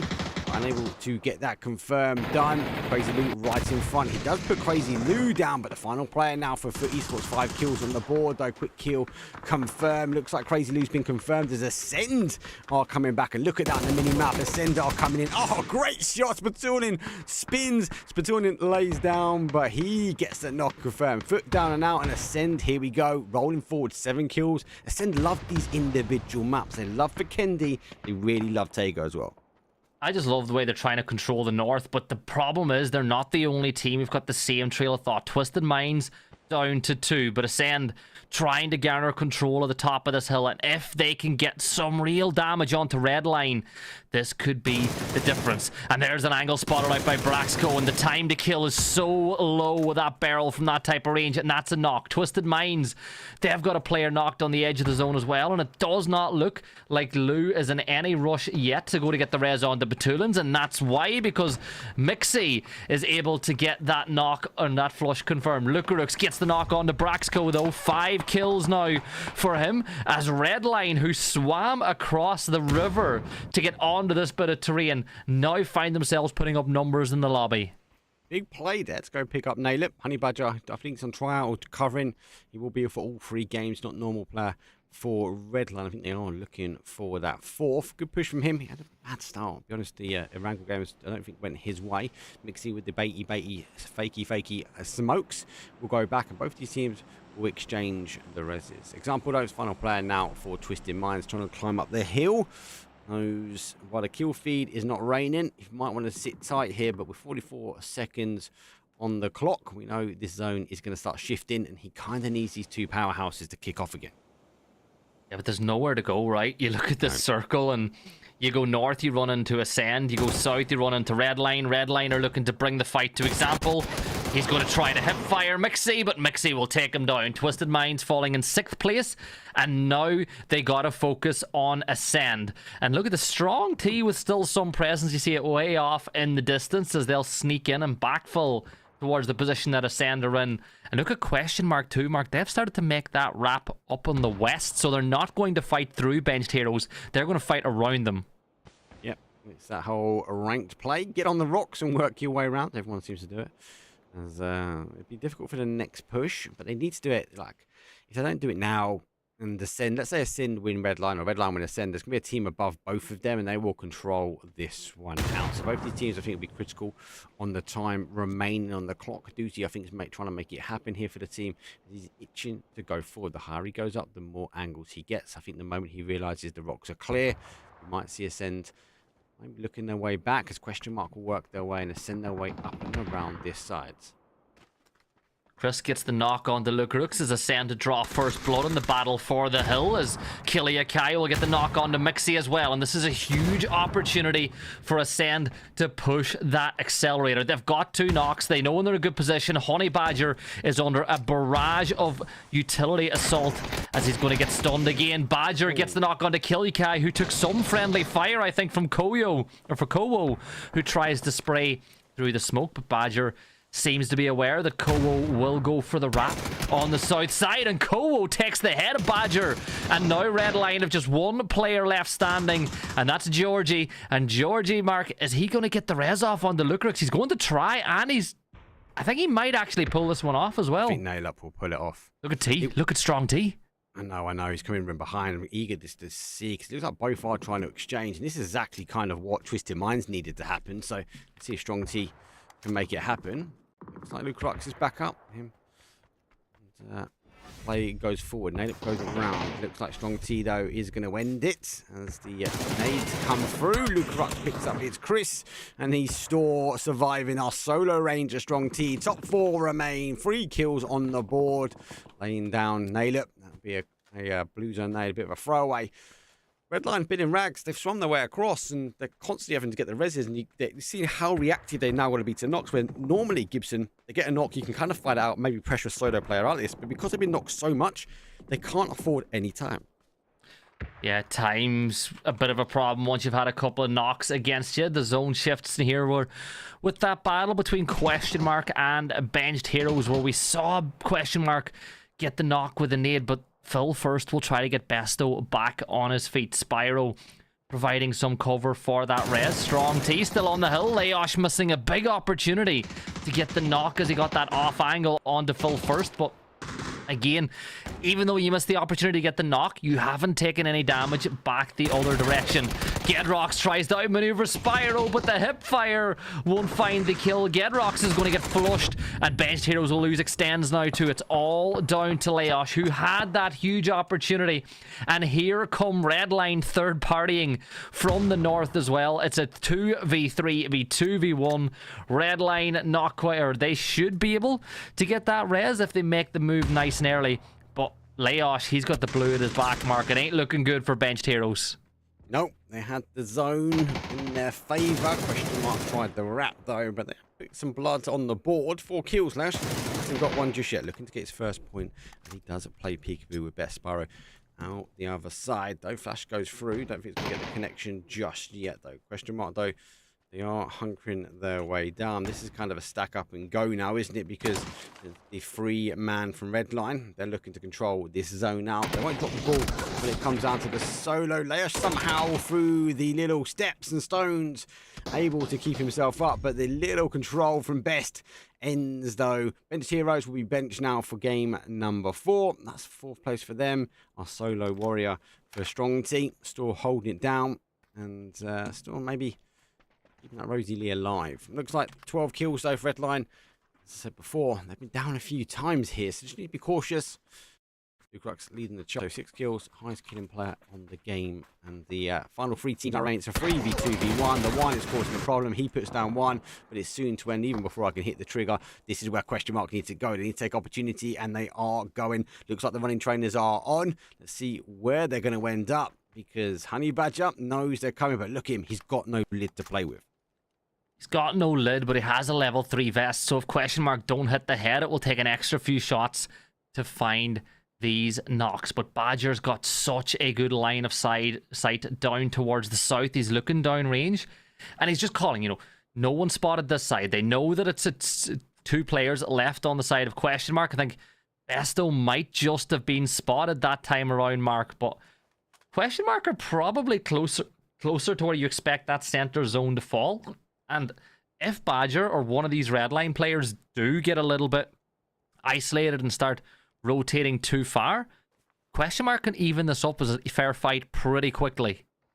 Yeah, I think you're right. They've got the zone, right? I like Honey Badger's move. He put himself in a position to gain information. Now he's going to hold, so it's going to be a bit of a 2-on-1 the other side. We know Spyro can hit pretty hard. Now he gives away his sound cue, so he runs a little bit further back, though. Nail it, though, right on the top. There goes the flash. He does get one, so it's back to a 2 versus 2 now. Final player for question mark doesn't have the opportunity to get the res. This is where Honey Badger needs to keep his head on a swivel, but the zone is pushing him further in. 7 kills here for question mark. Looks like Redline, they're going to exchange. I wouldn't be surprised if Spyro's maybe just trying to farm some information. He will see Honey Badger working his way in. Best looks to wrap the other way. So a bit of a counteraction, bit around the Robins. Best storing zone, but the favour goes back now towards Redline. Yeah, realistically, though, you're looking at question mark and you're thinking Redline should know exactly what Besto's trying to do, right? They got the knock on the other side. They don't see anybody. Ooh. And Besto taps Badger pretty quickly. 2 shots, 1 hits the head. And now it's a 2 versus 1. And as you pointed out, rotate south now. Do not be a standing target. If you can get an angle here onto Georgie or Lucarux, you can turn it around. Quick spray with a red dot. Does a little bit of damage onto both players. Finds the knock. He's in a 1 versus 1 mark. And he's got the ammo to win this out. He's got the angle. But this is a huge gunfight between these two sides. And that molly could be massive, and it hits the target of the tree, but Besto wins it. GG's question mark closed it out, and it's textbook, right? But it is the hit and run. Honey Badger didn't have the lid, so it's a breeze past the head with Dragunov is always going to put you down at the end of it, right? But actually, arguably played it so well, he got the knock, right? He then went, I'm going back the other way. The other two are clearly wrapping his way back down, and he just caught them cold. Open terrain, able to put the shots, didn't overcommit on the Pete Gibson, and as a result, got a knock and ended himself on a cheeky winner-winner chicken dinner. But Mark, you take it back to how that game played out, right? You had all these teams that were trying to be big brains, playing the North Island, playing the South Island, hedging their bets.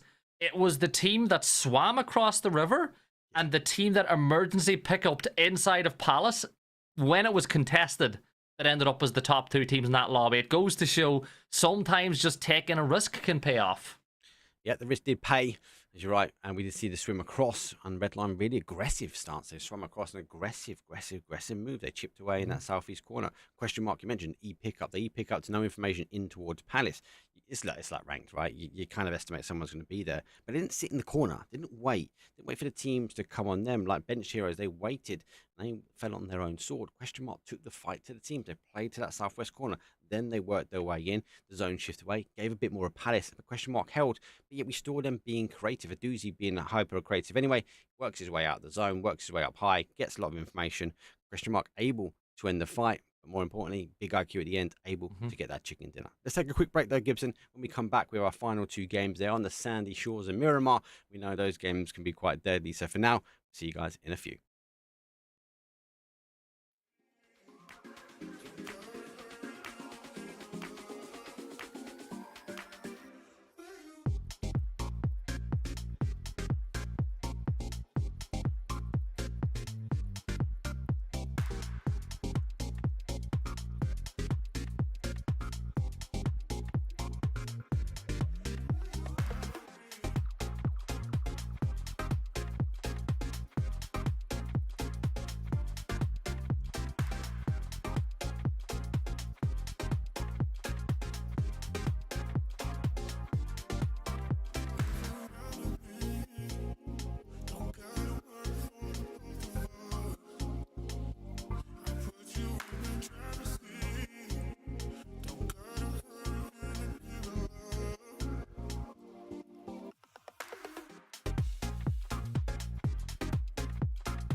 Put you in the driver's seat.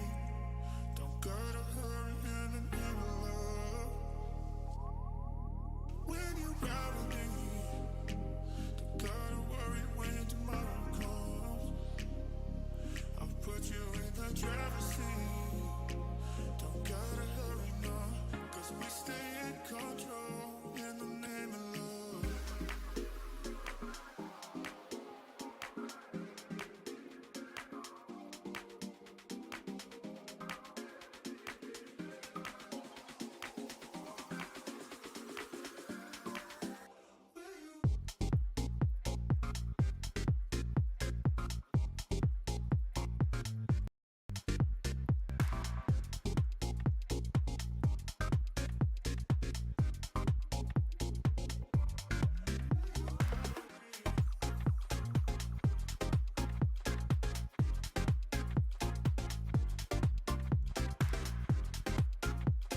Insert amount of money.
Two trips to Miramar to get us kicked off at the end of the evening. Flight path starting from the south, making its way north. We'll call that a 5 to 12, right through the edge of Los Leones. But Mark, it is favouring that eastern side of the map massively. It is, and good news, we've got one map on the leaderboard. So if you are just joining us, if you are just joining us, then we are aware API is kind of bust at the moment. The admins are working on it. They're working with the try.gg, the team that produce the amazing stats and figures for all the PUBG events at the moment. So yeah, not too bad. Anyway, overlay, it's kind of working. I'm kind of happy. Watch your space. Again, actually, you know what? Massive shout. Thank you very much for a lot of feedback online, actually. So I know the designer's already going away and changing your feedback that you gave to this overlay and the leaderboard overlay. So again, just keep it coming. This is a community. This is an esports channel. I dedicate myself on esports casting for PUBG, and we are doing other games. But you guys and the girls are the ones watching it, so keep feeding it back, mate. An improvement. I mean, feedback's so important. You even saw myself looking for feedback as a caster, because at the end of the day, most casters would love the community telling us what they like and what they don't like, because it allows us to get better at what we do. And there's nobody out there doing scrims right now like Mark, with the effort that he puts in.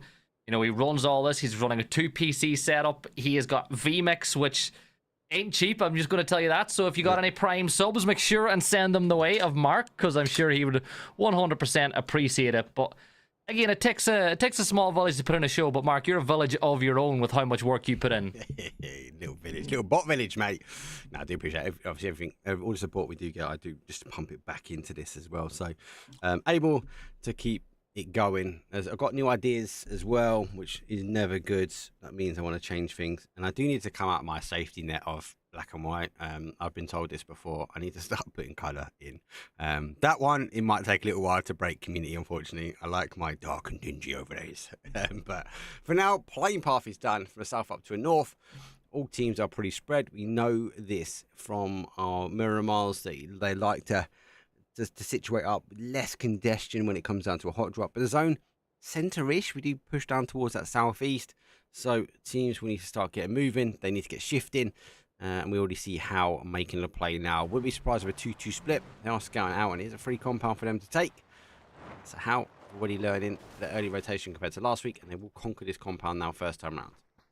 Yeah, God compounds, not named so because of the strategic advantage they give you from lines of sight. They're named so because back when Miramar came into the competitive pool, there wasn't a lot of loot to be found in normal buildings, but somehow these God compounds were always stacked. So that's why they're called God compounds. And you know what? They're pretty good defensive spots to hold as well. But we've seen some of the funnest crashes that we see in PUBG in and around those compounds as well. But don't be surprised to see Howl go for a 2-2 split and play that for a while to see where Phase 2 pops. Control a little bit of map and just wait to see where that zone shifts. And it looks like that's the plan for them. NAVI and Parno is their new drop zone, so they're working their way in now. Seeing the aggressive stance they can give to us on Miramar as well. So we now play up and to the top now. Aristo leading the chart. NC not too far away. I think he's going to pick up that rotation. He is. So no shots fired just yet. I think it's more information gathering as they will pass far by in front of him. 2-2 split here from Pod. 2-2 split from Howl. Big split from Redline. I think they're going to be happy with the outcome. I said not happy with the outcome from the last game. I think they'd be happy how they played it. I think they'd be disappointed it was clutched away from at the end. Oh, they will. But again, getting into the top two, it's impressive. Like, you finished with the amount of kills that they had and you're getting into the top two frequently. You're going to do pretty well inside of Europe and international play over the course of this year. And again, Lukarux is nuts. A player that I love watching. His mechanical ability is so high. Badger, I like watching Badger because to me, he keeps the tempo up. He's one of those players that you'll see him play solo quite a bit, like you see right now, trying to make plays. And, you think back to the style of play that, Gen G play. It's Badger would fit in well on that team with how he plays. But yeah, I like his aggression, and I think it goes well with the likes of Mixie and Lukarux. Yeah, he's on trial. I believe he sent a message he's streaming today, Mark, and he's happy that we're streaming. So Gibson's in as well. So he'll be in for them for the 3 days. I think he's just trying to wait and see. I wouldn't argue to say I think it's a trial out. He did fall a little bit short though on game number 1. It's a bit disappointing that when that happens. But it is what it is, how it goes. Howl taking some shots now. They're going to continue with the pressure towards Vorpal Sword as Vorpal Sword move further afield. And as the teams get a little bit close, interesting, some of these teams are sharing the same sort of area. And it looks like NAVI, despite being the ones that were on the outside of this compound 2 weeks or two sets of Miramars in a row, they are the first now to take it and push in. So good play from them. Already learning from some of the second places, some of the third places. I like to see it very adaptive. I think it comes with that structure with NAVI are providing. I just love how Gaimin Gladiators always seem so close to NAVI. You'd nearly 100%. Swear that these two teams played under the same coach, right? You'd nearly swear they've got the same concept when it comes to rotating and where you want to play. Melman will grab this God compound again. You got to be careful because NAVI do have the high ground, but you've plenty of cover to play. But the big thing is Melman's just gathering information, right? He's got this compound. If his team want to move here, they can. But a problem for Melman is that Howl have moved in just to his north, and NAVI have spotted out the Bronco as well. So all of a sudden, he's kind of pinned in this position, but it's not worth NAVI's while to push Melman, right? They've got the high ground on the cliffs just north of Los Leones. There's no reason for them to leave, but they can just harass Melman and make his life uncomfortable. They're really split here, GG. It's worth noting, let's talk NAVI and GG, right? So, as we're all aware, if you're not, GG is the ex-NAVI team. NAVI is a new NAVI team. The coach is still the same. Rain, he was playing actually one of the games. He did step in first. I wasn't playing for one. I'm not quite sure why. But you as GG, you know the coaching style, you know the coaching players because you've been part of them. You're a successful global champion team, 2022, right?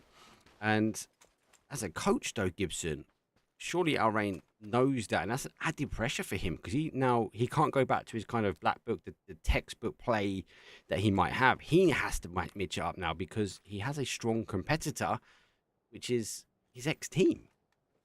Well, it's what I was talking about last week. It's, just because they're under the NAVI name doesn't give them the right to drop where they used to drop. It doesn't give them the right to rotate the way that they have to earn that right again with a new roster. And I think Gaimin Gladiators with, Uba, Melman, Levante, and Alia, they've kind of maybe got prio in the early stages, particularly with them winning the first event of the year. But I just think that, yes, Navi have gone with the young guns, and mechanically they're all so incredibly gifted. But there is a lot to be said for experience, and I expect Gaimin Gladiators to be up and with the best in Europe all year round. And I feel like this roster have something to prove as well. Obviously, you've got Levante in there, which is a change. It's not the full old Navi roster, but they have something to prove because they massively underachieved after winning PGC. I think it was a shock. I think everyone thought they would come back. I think a lot of people adapted to the game, and that's what I love about PUBG. It's constantly on the move. It's constantly changing, new updates, new features. PUBG, I think a lot of people have spoken about it. Flood being one of them recently about how PUBG was easy back in the day. It was quite generic. Now we're at least it becoming a lot more difficult, much more detailed battle royale game. And with every change, every new input, it's not just changing the pro players, it's changing even us down to sort of the casual play and the in-betweens.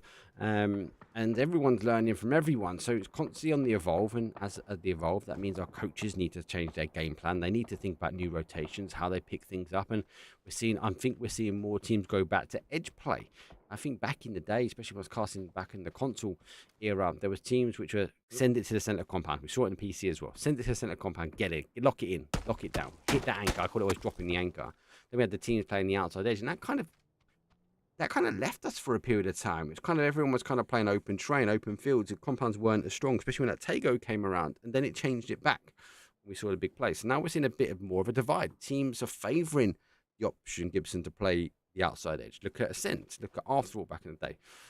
We're seeing teams like Howl. They were happy to go for Acend in towards a middle compound as well. We saw it today even from question mark. So I'm liking the divide. I'm liking the decisions that have been made by the IGLs and coaches. It's putting a real big mix and divide across the PUBG community. I think it really depends on just how the team wants to play. Even in NA, you've got Sonics and LG, the two teams that have kind of been battling it out at the top over the course of the last few years. One of those teams play from the outside in, one of those teams play from the inside out, but it works for both. Faze now, they're looking to push towards Alia, one of the separator members of Gaimin Gladiators. DBS will fire off, takes down James, but big issue is because Gaimin Gladiators were going on a 2-1-1 split, Alia was never going to win in that 4 versus 1, not against the roster like Faze. The rest of Gaimin Gladiators, they were on their way there, but once they saw that flush, it was like, yeah, we're just going to keep on rotating now and live to fight another day. Melman still trapped, I think, in the God compound just north of Los Leones, or at least if he's on the move, he's in that damaged Bronco that we saw lose a tire a little bit earlier. But Faze Clan have done well to grab this bit of terrain for themselves, but the problem is keeping those tires safe. I'd be putting that car in alongside the Murado in that compound. Gaimin Gladiators under a bit of pressure now. Just in mind, trying to pick some pressure onto them as well. They are one down. They are still on the split, so Vante and Uber are holding here. Twisted Minds don't have a full force here. It's crazy Lou sort of edging the outside there. Just looking back at the map here, Acend want to work the way in question mark, doing the same. SSG or NA work around the other way. Good 2-2 split here from the fellas. Foot hunkered down as well. Navi holding a big rotate, expecting for it to come back, and Howl taking their main compound back as well. So lots of different plays. Zone shift over phase number 2 has gone high. We've still got 16 teams. Very different game already. 63 players. Really lost 1 player so far. That's just Miramar, right? It's the way Miramar plays. Even when you compare it to Erangel, the other map that's been in the mix since day one, it just plays very, very differently. It's a slower map. The terrain is way more playable. You don't necessarily need a rock or a tree or a compound to play from because the terrain provides so much cover. Like, even realistically, Lou, if you look around that line of sight, he can see so much of the map, and so much of the map can see him. But he runs 20 yards and he's completely safe. Here's Strong T. They came in 3rd place last time, so SSG will manage to find that knock and flush as SSG pick up a point. They'll be looking to perform a little bit better than last time. And yeah, Melman's been going on foot, which is no surprise. And you feel like Rern should see him very, very soon as they both run around in the open. Yeah, that 2-2 split's keeping him the opportunity to move. Looks like James doesn't want to let him go. So, Nades is cooked. That will go quite nicely. That might be the end. It's not. Does put him down to a 1. Comes another nade. That might be the finish up. And, doesn't quite get it again. Surprising how. Look at, they're coming to sniff at this one. The 2 you can see on the map there on the bottom right hand side of your screen, Gibson. They're lurking their way, and they want to understand what these explosions are for, because you're not just throwing a random nade up at this neck of the woods. So I think they now get an understanding. Even though I didn't see Melman, that there might be danger close. So we'll keep an eye on it. Melman able to survive out. It doesn't give anything, doesn't take the fight. It might just be enough now just to work this one. But on the other side of the zone, though, NAVI, they are pushing away. Redline. Looks like we have got No Lips down. Honey Badger and Mixie on the other side. We are down to a 3. Got a lot of room to play with. And they are playing peekaboo now with Ferris. Yeah, Ferris does have the advantage over Badger here, but Badger's got pretty good aim and will land one shot, but he took one the other way. But Ferris isn't the problem. You've got a player much, much closer, and So Sad, who could cause issues for Badger. But again, not going to back away from the fight unless they know they can't win it. And as you can see, they're biding their time because, again, there's no one pushing in from the south. There's no one pushing in from the west. So you sit a little bit longer, but then you'll eventually move. Kobo will get knocked and flushed as Benchwarmers will be able to find that one, as Acend, who managed to make the top 4 last time, might just struggle this time, losing a player nice and early. And Mark, Redline, they're going to use the Sandstorm. They're going to rotate on this west side. And they're actually heading very close to Pin and Howl, as much like my broadcast last night, all these teams with the red colours just somehow always end up close to each other. This was the case, and NAVI always end up close to GG's. It's like a lot of teams opting for the rotation underneath the cover of Sandstorm. No, and how deal with the damage on 1. The Sandstorm leaves here. Vagarado picks up 1, extends, pops his head up and over the top, though. Final player for them, trying to commit to get that confirm, but as a result, receiving the pressure, unable to get it. Should now bleed out, able to get the confirm on the board here. Benched heroes down to their final player, but is in a trench. And do you know what? GG's, fought well, fought hard. It's taking 16th place. Yeah, that's Howl losing 2 in that gunfight. But again, that's really big for Redline, picking up points whenever they can. You can see Faze are pretty close by. They're just to the north of this one. Melman ain't too far away. Fairy Tail's got a line of sight onto Melman here too. And the fact that Melman has made it into the circle again and still not been knocked is really impressive. And at some point, you feel like he will end up joining the rest of his team. Roth will be hoping the rest of his team can get close by, as he's been knocked and nades are being thrown and smokes are being put down so Roth can crawl. And is he going to crawl far enough away? The nade does the damage, and Gustav steals that one away for FaZe Clan. Still, really good still. Really tight angle, actually, through the little new area where the cars work their way in. Question mark, though, after working their way around the zone. They're going to go for the E pickup. They'll work their way in. SSG, bit of a 2-1 split. Now as Roth's gone down. Roth's playing well. Roth's playing really well at the moment, guys. So, again, a name you need to watch out for come the 2024 season. Unfortunately, out. Page ready to roll, though, as Fellas looking to conquer over the top. It's Cowboy holds one side. Page holds the other. They are collapsing, unfortunately, now in. It's a big guess of what time and how long you wait. I think for me, Fellas just need to get themselves in zone. Yeah, I agree with you, but it's the fact that SSC are not going to give up this fight here either. That's a good nade thrown towards Cowboy that will force him to stay in that position. And great to meet you. Will drop a little bit further back. Michael will manage to take down Pixel as he will fall, but Page gets on the off angle, but not before Iroh was able to trade that one back, as it really is mutually assured destruction. And FaZe Clan, well, Curexi is just having a look, because this could be easy steal points for them. if they're able to find that angle. Melman will get taken down by Kexa, as that'll be Gaimin Gladiators down to just 2. But let's see what Cowboy can do, the player that's in that 4th spot for SSG. We bigged him up in the last map as one of the best young talents in NA. But look at that. It ain't going to work against someone like Michael whenever he's got the AUG in his hands. Nope. Acend working their way across there down to a 1. Question mark to that E pickup looks good for them. How going to hunker down the compound? 14 teams, arguably going to expect a team to crash in. Looks like Vorpal Swords might be crashing their way now into Hakatori. Hakatori get lays down for 1. Razor out the car, continues to roll.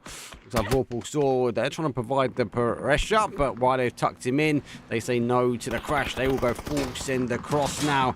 Sort of dancing against multiple teams. PWD does get in. Sauce puts down Lucarux, and it's a big hold for him. PWD, we know he's a big brain. We know he knows he's kind of dips and crevices well. So let's see how well he knows it when there's so many teams remaining up.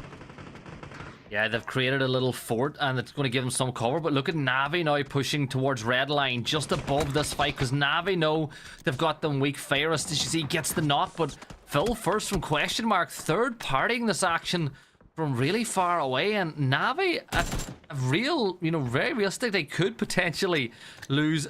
Fairest and Mixie and Fairest are both knocked and both crawling in the exact same building as we're speaking. Honey Badger goes down. Lucarux. Oh my days! Look at the explosion that came through there. Does cause a bit of damage though. Lucarux though is that final player. I think he's just trying to understand exactly what the hell happened. As the car returns back from space, it's a 2 versus 1. Hakatori goes for the res. So they're going to try and deal with it. It does play Peekaboo and Redline. They're going to fall. Both the reses will happen, and Navi back to a 4 strong.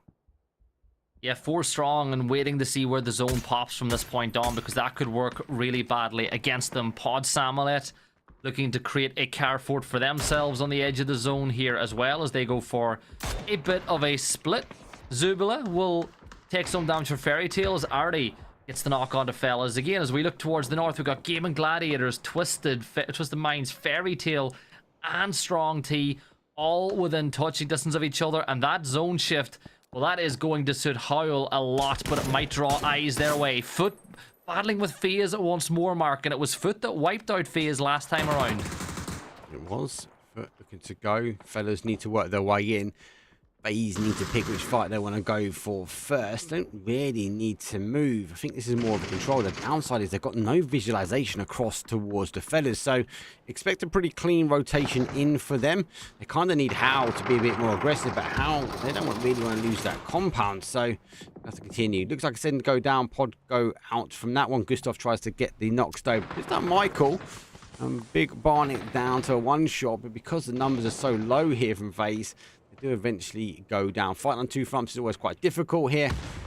And Foot will be able to reposition. Fellas should be able to get that res. They haven't actually got Michael yet. You're kind of looking at the kill feed. You're hoping they might pick it up. And maybe a team like Fairy Tail is going to come over here and go, oh, there's some smoke. Let's just ride straight through. We might be able to pick one up. Hexapups making their way into the zone, but again, very, very congested now inside the circle, heading towards Strong T. Hexapups completely danced around, as that'll be the end of them. Strong T managed to pick up 3 points off the back of that one, but now Hakatori spots out Vorpal Swords. Need to be very cautious on Howl as well, as Hakatori will sustain some damage from Howl, who do have that great position, but Navi need to battle their way in. And looking at Navi, they see this Vorpal Swords position as one that they might even try to take away. Fellas, they're battling with Foot now as blue zones will be tossed, and you can see the sprint out of that building as Vard took a ton of damage. And you know what? There's a lot of UK going on in this fight right now, with Michael on one side and Vard and T-Bone on the other. I love it, mate. Team UK, best year, mate. Was it 2022? Champions forever. Seems like a long time ago, doesn't it? It does, mate. I got the shirt though. It still exists. It still exists. A little bit of a push now for Esports. I'm gonna have to try and hold the push coming from the Fellas. And it's going to continue to make their way forward. Shonti, though, yet again, always lurking on that mini-map. They are having a little look in now on this fight. 3 kills here from Foot. Another knock, though, it does come down. Looks like Fella's going to have to try and get that res as quick as they can, but they've got the numbers. Looks like our strong T unable to make the push any further forward as the fighting, though, continues to persist, though. This is where the outside terrain really affects these players. You're fighting over, like, millimeters of terrain to play. In little bits of sand dunes to try and on tried to make the run forward, though. Pin goes down to a 1. Presenti's been down, confirmed. The flash will go up here as Rocks will put down. Example, that might be a cause to make a push again. It's a very difficult push here from Pod, and Perfectix knows it. Lays the oh my god, that nade went explosive into the front. They've still got to get pinned. They've still got another player up, though, and they've still got a big mountain to climb here. Yeah, and still have to make your way into the zone as well, because Phase 6 is going to start moving soon. Foot are eliminated by Fellas, but Dante and Rocks will still work together against Twisted Minds, trying to get the res off on the pin, but I think he's too far away. Dante spots out the head of Perfectix, manages to stand still for just a moment, but no damage done. Pre-fires the spray once more, but no damage being traded back either way, apart from just ammo. And there's a bit of damage done on the Dante. Now we're looking at trouble here, as that Bronco is not looking great. Perfectix gets the knock onto Rocks, and that is the end of Pod Samulet, as Under the Plane will be getting back onto the plane for the next map, and Strong T wipe out Gaimin Gladiators as well. And while all that's been going on, Question Mark have pushed into the Howl compound as well. It's a big push. So Question Mark needed. Drop being blessed, though, on the outside. Looks like a call from there. And that might be a confirm. Just stay with PWD. And this one, that is a great nade from PWD. And 1, as he now mostly knows, he needs to focus attention back towards that south to southwest corner. Sauce coming Diffix, though, playing peekaboo. Good shots for him. PWD can't peek for too long. He knows he's got not much left. We see Howl and Question Mark kicking things off. Question Mark, before we even get there, they have gone as well. So Howl defend up store too strong now.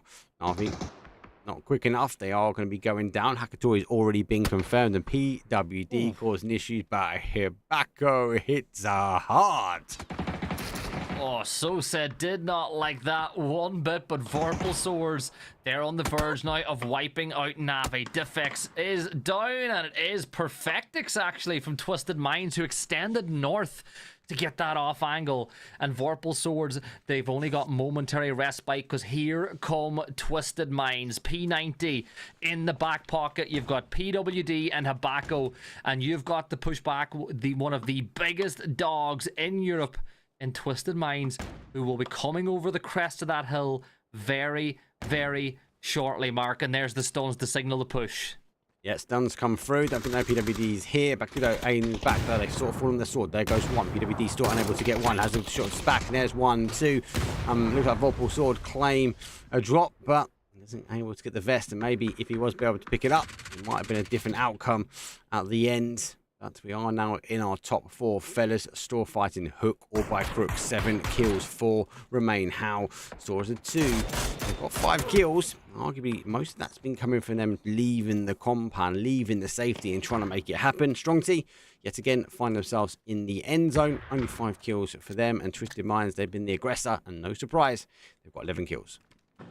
Yeah, Howl will probably need to leave this compound pretty soon. They did manage to evict Question Mark, but as it stands, the 4, V3, V3, V2. Fellas, Twisted Minds, Strong T, and Howl. Now Fellas hold the north of the circle, but T are pretty close by, and they've got to move this way.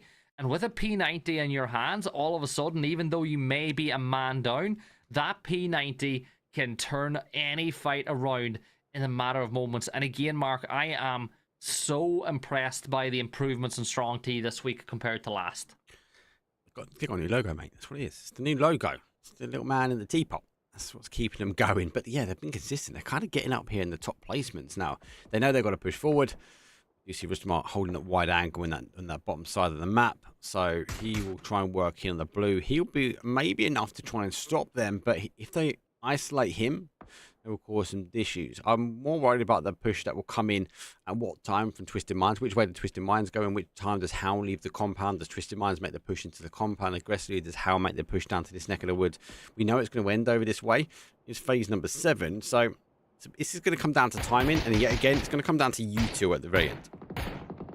Oh man, util is so important, and teams like Twisted Minds have already used a ton.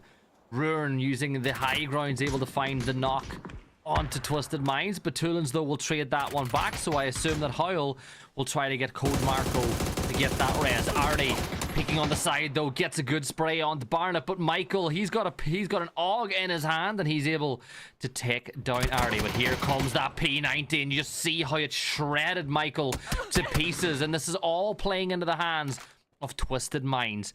2 versus 2 now between these two sides, but Iroh's got a long angle, playing the anchor and really putting a lot of pressure here on the solo, who's a lot closer to Strong T, and Strong T could deal with him pretty quickly. He'll get that point confirmed. Fellas move to 8 kills now, Mark, because they're having a really good map.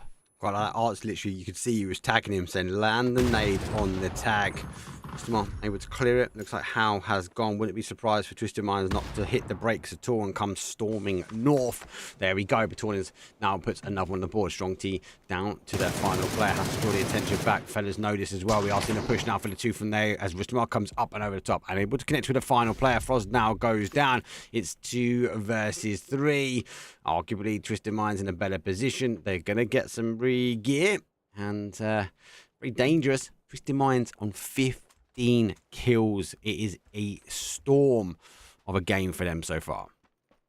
Mark, they've got the high ground, they've got 15 kills, they've got the numerical advantage, and they've got themselves some really good loot at the back of that fight. Everything shouts that this should be a Twisted Minds win. I know fellas will have something to say about that, but you look at the terrain, you look at the way things are going. If you were a gambling man, this is a, this is like a 70% chance that Twisted Minds will go ahead and take the win. But again, the time to kill really, really short now in PUBG when you have players as good as this, and that could change the numbers pretty quickly. But if you think back to the last map, question mark 1, they were a 2, they were up against a 3, and they played the exact same way, where the 2 players split off into 2 separate solos and caused the problem. I like this type of zone. You're 100%. It's about angles now for me, right? Fellas, they play a different game. They've got a wide split. Twisted Minds kind of forced into this game plan because they've had to move forward because of that push onto Howl. If the fellas can stay alive and generate the angles that are required, they might be able to get the backs and packs of some of these players from Twisted Minds. And like the last game, you said it so rightly, they might be able to pick apart. Nice little move here on the ridgeline, playing sneaky. I don't think Twisted Minds are going to drop the ball when it comes down to this sort of south approach. But I can tell you, I think Twisted Minds are going to bully their way into a fight with a 3-on-1 scenario. Looks like we're going to get example holding one side. Might be a 2-1 push. Got the FAMAS, got the P90, got a lot of level 3 gear, and it is the final zone here. First time this evening going for it. Batonians makes a run forward though. We are going to send it in 2 versus 3. The fellas on 8, Twisted Minds on a 15 strong. And not only that, but the fellas, they've been in the wars. You see that vest is pretty much done. Not a lot of ammo in that P90 either. An example, his P90 manages to get the knock onto Iro. Great to meet ya. Well, goodbye, because winner, chicken dinner, 17 for Twisted Minds as they pick up 27 points. And this is the way that I expect them to play every single time I see them in the lobby. Yeah, strong game. Very, very strong game for them. And I would say a bit of, not of a wake-up call, but it definitely felt like the cards fell for Twisted Minds that time. Played their way. They're able to play the zones correctly. They chipped away. And again, we saw some aggressive pushes from them. They had to take some high ground. They had to hold out teams taking the high ground like pod away from them. And more importantly, they had to make the push at the right time for Howl. They cleared it, and then they just worked their way down. Huge kill game. I'd love to show you the leaderboard. The APR is not kind of working at the moment, so we'll have to look at that later. But kind of a nice textbook game there for Twisted Minds. Mm-hmm. It's the way they play. They're really aggressive. They win gunfights. They build momentum. They get that snowball effect going, even though we are in the middle of the desert. And it's one of the reasons why when I see them in the lobby, I always expect them to perform. Like, if Twisted Minds are not doing well, to me, it's a what's gone wrong, because they should always be battling it out for titles. But Mark, that's another map down. We've just got one more Miramar to go, so why don't we jump into a break, get ourselves recharged, get the sunblock on, because when we come back, it's the final map of the night.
Put you in the driver's seat. Don't gotta hurry in the name of love. When you ride with me, don't gotta worry when tomorrow comes.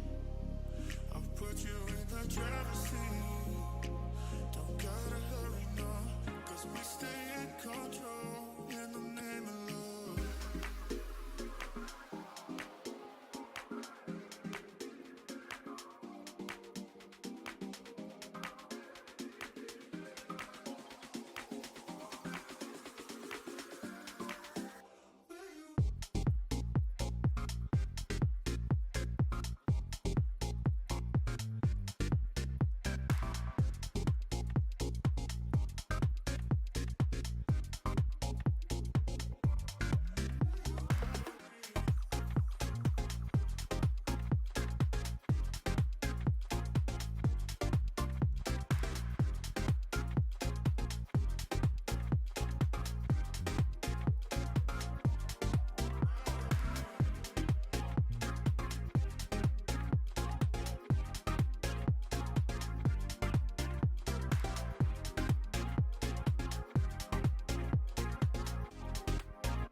Please select service you want. Select destination station. Select number of tickets to buy. Insert amount of money.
Well, this is it. The final map of day 1 is underway with a flight path from 11 o'clock down to 6, northwest down to south, finishing just off the coast of Drumstick Island.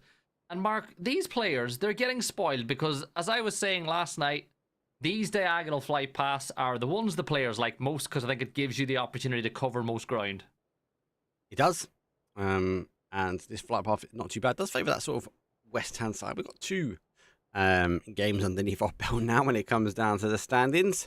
Plain done and dusted. A little bit of a mix-up at the top there. We've got Faze, question mark, and NAVI all looking for the same. Oh, and the fellas looking for the same potential esports cars. Fellas chasing down NAVI. Ifix might want to try and go a bit further. You can see him looking back.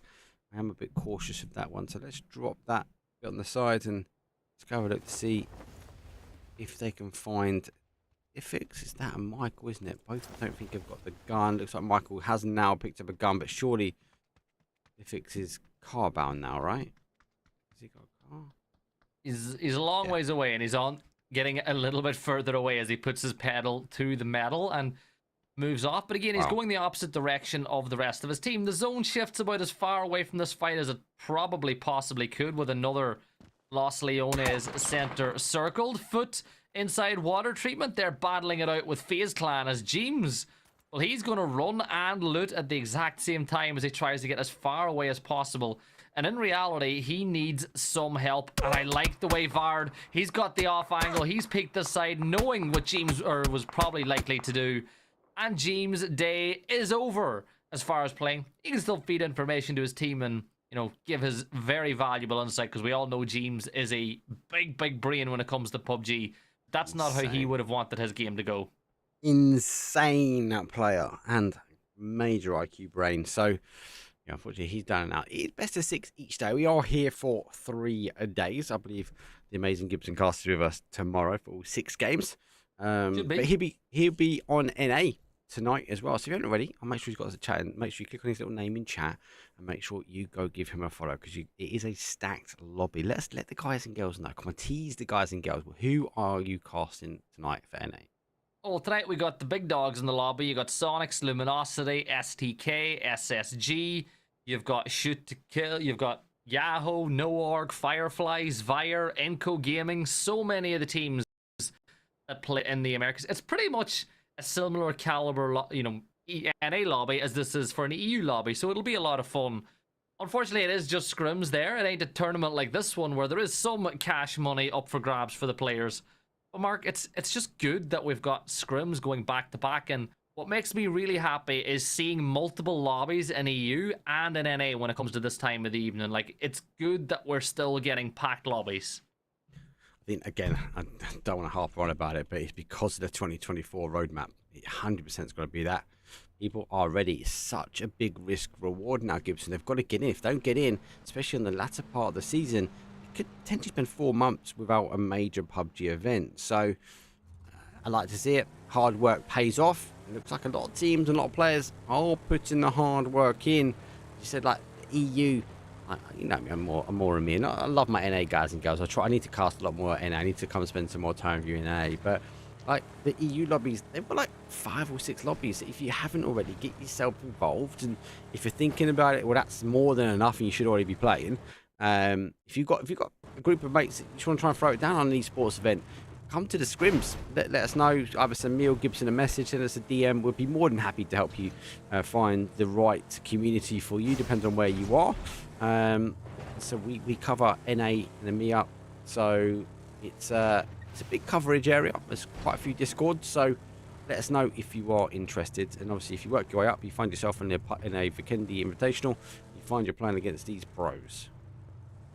Yeah, and it's a good lesson for a lot of people too to play against some of the best players in the world, because again, they play lobbies like this very different than the way they play them when you come across them when you're just playing casuals or when you're playing ranked, because you will come across a lot of these players quite frequently, but once they get locked in tournaments and they're playing as a 4, things get fun. I'm looking at Redline and Presente with the rest of Pod Samulet. They're getting pretty close together just north of that Smoking Aces compounds, and I think that Pod Samlet will go into Los Leones. I'm looking even further south at Acend. They're trying to lock down the south side of the circle for themselves nice and early. And Vorpal Swords, Mark, well, they've realized that with the flight path that we've had, and with this being 5 minutes into the game, most of the terrain at this section of the map should be free. And Habako might just learn a lesson onto keeping your eyes peeled, because Kowo is going to try to lay down the pain onto Habako. But if Habako hits the ground, which he's just done, that could be a big problem, because he's looking at these two when Kowo is the one that's the biggest issue for him right now. Yeah, good shots, good IQ, good movement. I think Kowo will cut loose, get in the car and roll. Actually, before that, he's going to get himself on that roof.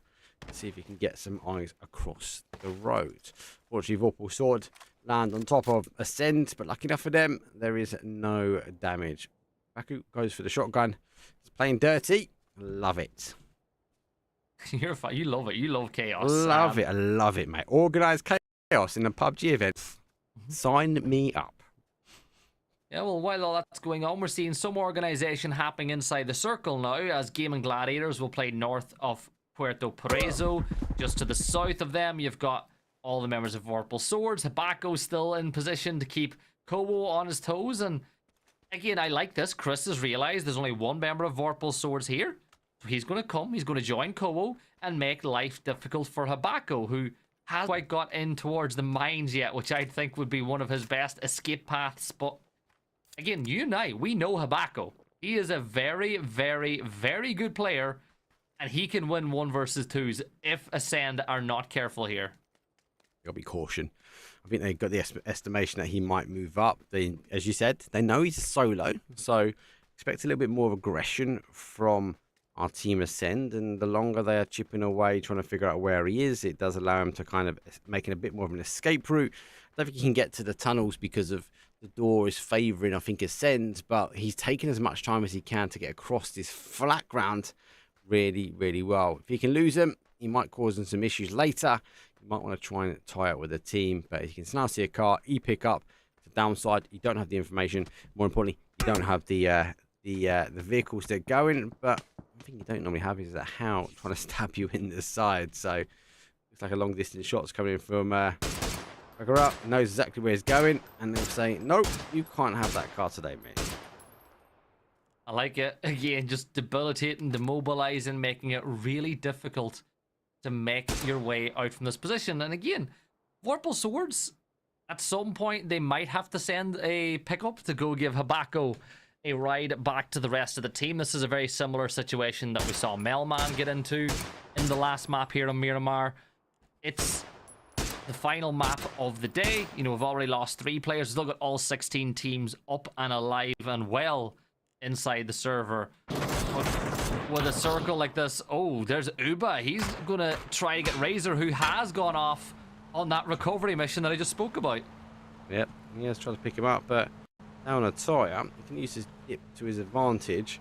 I think for me at this point, Vorpal Sword, just pop a smoke and get your boy across. I'm going for that res. It's better to drive on the sand than it is the road. They're going to take the opportunity now. They're going to go back to the way they came. Howl are looking to come down. You can see Bruno working his way down. But the closer they can get to that left-hand side, the better it is for them. And Howl don't really get a clean shot. Bit of a spread here for some of these teams on the last game. Kind of like some of the area. It's like the NAVI play at the moment. Spread out. Get to your area. Spread out. Gather, hoover in as much information as you can.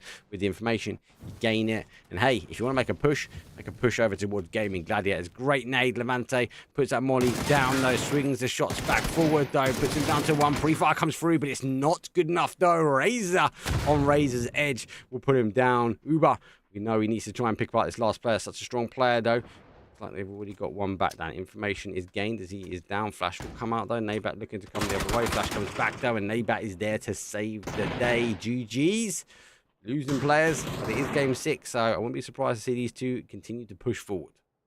Yeah, Uber picking up that, or getting his life picked up. The rest of Gaimin Gladiators are moving up the hill. They've not quite had the best last few maps. SSG wipe out fellas as Roth, Pixel, and Cowboy will remove 3 more from the lobby as we're down to 15 teams with 10 minutes on the clock. And Ali had a look, realized, you know what? We're not going to get a good angle. They've probably got the reses back. We need to fall back into this compound as everybody else is now making their way into the zone. And with 15 teams still alive, the amount of real estate, the amount of good real estate that players want to play is getting lower and lower by the minute. So when you have something good, don't go chasing something else. Yeah, it's time well served. Get the position. How obviously are handing their way down. They know about them. Vorpal Sword next door. The moment he starts shooting, and we'll be surprised if Vorpal Sword to go, do you know what, there's only 2 there. We need to get going. Just let you guys know, the API for PUBG is still kind of bust. It's a bit delayed. I say a bit delayed. It's very delayed. So we are still waiting. I have been keeping on the end screen for a little bit longer just to try and keep things up for as best as possible as I can. Worst case, I will do the maths, right? Worst case scenario. It looks like the maths are coming through. But there's definitely no quick maths, mate, after this one. I think for me, it's safe to say that the Twisted Minds are going to be up there near the top. Like, they've been playing pretty good tonight, putting a lot of kills on the board.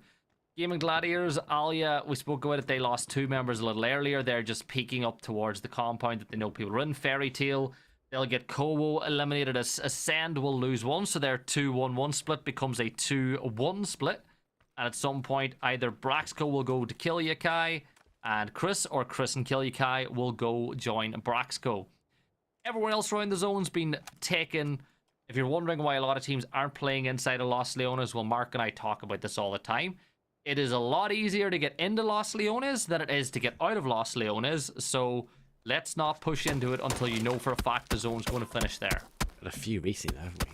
And really teased the teams as well. And then we saw that triple M249s, no, MGs trying to get out, sorry, out of the town. It can be quite difficult, makes for a good game. With some teams down, well, one team down with some players down, we are down numbers for 52, means there's a bit more positioning. Quite surprised Kowo remained in his location. Brexco is down, looks like it's Chris is going to have to go for the res bear. He's got the bike, should make light work of that one as he crests over. Brexco should be resable now. Nick was in chat as well. If he's there, give him a follow, guys. Show him some love. He said in chat he'd be back very, very soon as well. So it'd be good to see when our team is sent to be back to a full roster kicking off 2024. But technically, it's still off season, right, Gibson? It is, and it's off season for another month too. Hopefully, when he comes back, he's doing a lot better and he's ready to dominate the lobby like Acend did at the start of 2023. Let's not forget how good Acend were at the start of 2023. They won, PEL. They won the event inside of Europe. They went to a major international tournament, and they got very annoyed because they felt like one of the teams from America, not pointing fingers, may have ruined their chances of winning the whole of PGS. But Mark, Acend, I think people still sleep on them more than they should, and they deserve respect. And I think that if they can find that form they had at the start of 2023, this could be a big year for them. Yes, this year is going to be make or break. I think some players that have got the experience with LAN will favour up. And obviously we mentioned about the global partners, but there's a lot of teams that need to get to the LAN. So you might have the experience, but you got to get there. Footy Sports D-Bone jumps out. He plays winner chicken dinner himself as he hits Cowboy behind. The rest of Foot, though, nowhere to be seen. So SSG should be able to clear this one up, though. Anti and our Beamy, they're up in that cigar building, so able to hold out zone. Shifts its way back now towards that northeast.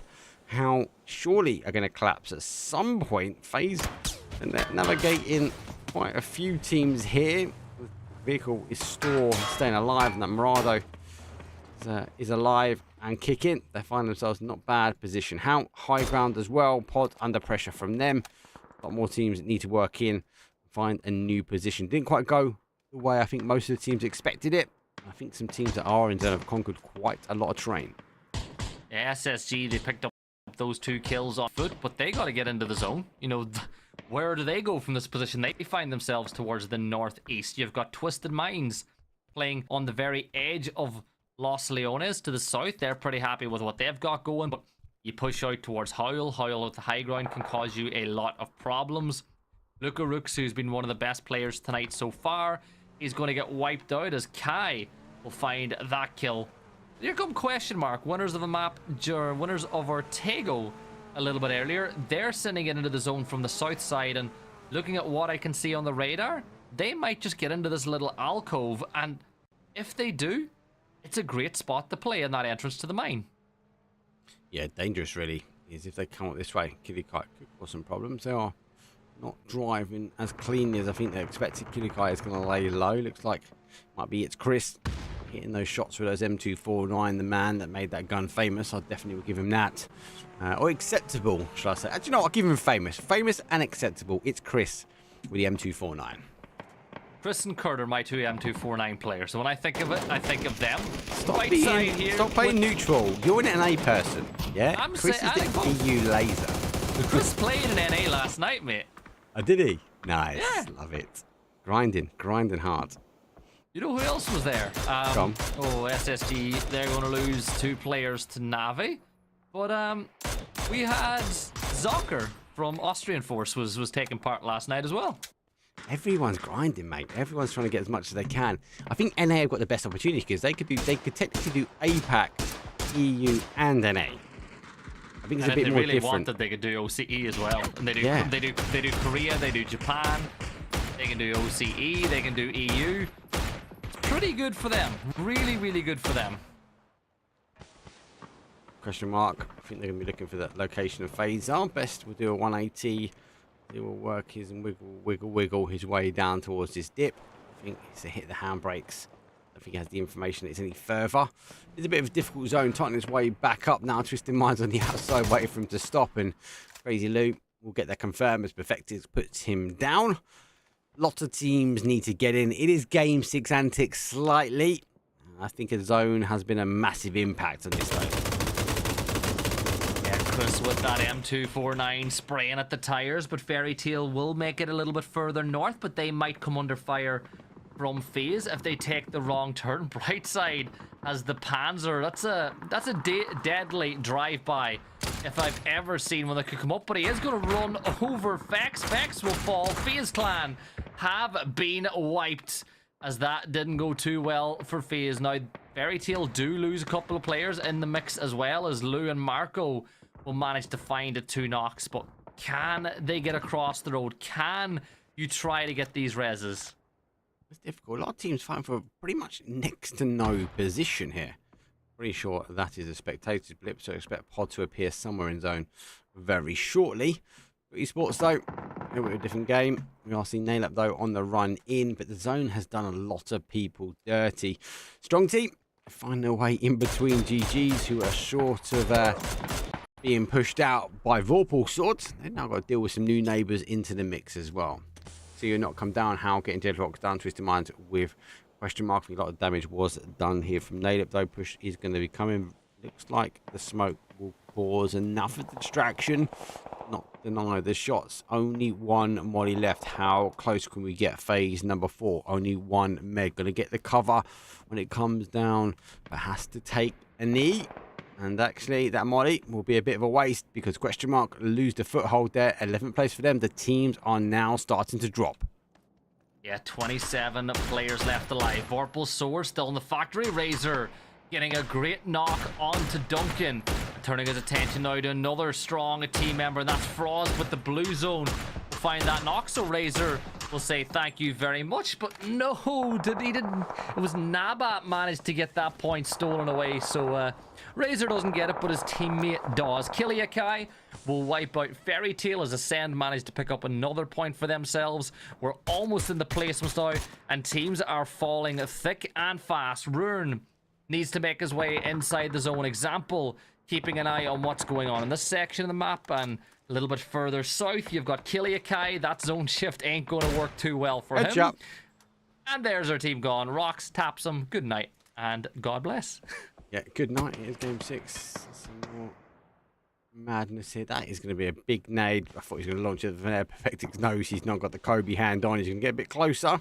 We'll unleash it as it will lay potentially waste. That should do. And that will be the ending. Twisted Minds will say goodbye. As Pod some of that will take 8th place. They made themselves into the point. The zone continued to go back down. Navi aren't looking strong. Patornians though is back up here. Example though will hold one side, and Crazy Lou making those crazy reses. Yeah, you got to move the blue zone nade, giving you even more direction as to what direction you want to head into the circle. Howl will have a very tough rotate to make inside the circle now as Phase 5 will close in just 4 seconds time. They're having a look, they're having a scout, trying to work out where this Murado is destined to send it. And they're going to go for the northern rotate to join the rest of the team, Mark, as everybody starts consolidating their positions and splits are becoming a little less frequent as Kiliakai will get taken down now as well. 6 teams remain. Nice rotate from Howl. Barker obviously holding an area, but it's not very well defended. Crazy Luke does pick up them. The rest of them need to go. Looks like Howl are being more aggressive now as they come back towards that Twisted Minds with Marco going down. I think the play was to get the car to him and use that for a bit of cover. Runa going to just go belly into the sand as he will be looking to try and get as close as he can. Twisted Minds score causing problems, but NAVI got so much control of the zone. They are loving this one. This is what they want, right? They've got a 2-2 split. They've got the high ground and the low ground. And as it stands, they're in a pretty good position. Batulins will get a knock on to Ruin as Twisted Minds will continue to duel with Howl. They're up to 8 kills now, Mark, as they're close to double digits in back-to-back games. Yes, yeah, big play for them. I would say Twisted Minds are most people in the lobby. But getting to those leaderboards update, we don't know. Oh, that's a big nade. That's going to roll. If that hits nice in the sands, that's hit nicely. Come underneath the car. He's had to move. Great nade. Second one follows up. Jeez. That'd be the confirm on the car as well. 3, 2, 1. See you later. And Lou falls. Perfectix gets the knock on to Razor as well as Twisted Minds turn their attention to Vorpal Swords. Example gets a big knock on to Navi as well. And although that might not be confirmed, that'll just force them to get a little bit closer together. Oh, Quetpa, this is a big flank, like you just pointed out. Twisted Minds might be oblivious to it, Mark, but every time he poofs a little dart like he's doing, his footsteps will make some noise. He steps up, he doesn't get the knock, and that could be the death bell for him, because once Twisted Minds sniff blood, they will go straight into the action. Quetpa will pick up some more loot, some more ammo. You can see he was a little bit weak, but where do you go? Both these teams need to get into the zone. I think Twisted Minds will cut loose and get in. And unfortunately, I feel like Benched Heroes is the same location of where most of these teams will now want to play. I think they've identified pick up Crazy Luke. He did play over the top. I think it's a bit of an error there from Twisted Minds. I think that was a numbers game, but some of the back burner is going to cause them some issues. Double mollies go over the double flashes go up, triple flashes go over the top here. Goes for a restack as well. Another med comes on. I was about to say, I wouldn't surprise for him not to go up, but to go round. Looks like that's the case. He's making his way now towards zone. Don't know if you know if his Bench Heroes are there. Navi definitely know that he's there. The shots will now come in. Strong team. They're going to fall out in 6th place. Vorpal Sword store looking good. And it looks like our Twisted Mind team. They push that way, go aggressive, or get themselves to zone. Looks like it's go to zone. Yeah, go to the zone, go south. You know that Vorpal Swords have been in a battle for the last few minutes, so you could push that way if you want, but no, they just wanted to get some momentum and go horizontally inside the circle. Make your way a little bit further north now. Headshots coming in from Navi, but Twisted Minds will hop out on this spot, and this is the thing, right? They know the topography as well as any single team inside of Europe, but Quetpa knows how to hit shots. And wow, 10 kills. What? Yeah, Quetpa just do Quetpa things. Down they fall, and Quetpa should drop now as well. And Habat gets the kill, and all of a sudden it's a 4v1. What? Deployable shield was just so heavy. Arm day, unfortunately, for guys, for Twisted Mind. Unfortunate, I like the tactical play for them. I think it's the right play. If they were to do it again, I think it's the right call. It's just that Vorpal Sword. They weren't able to clear Vorpal Sword. Perfectix was looking over them. They had to draw their attention back to Howl.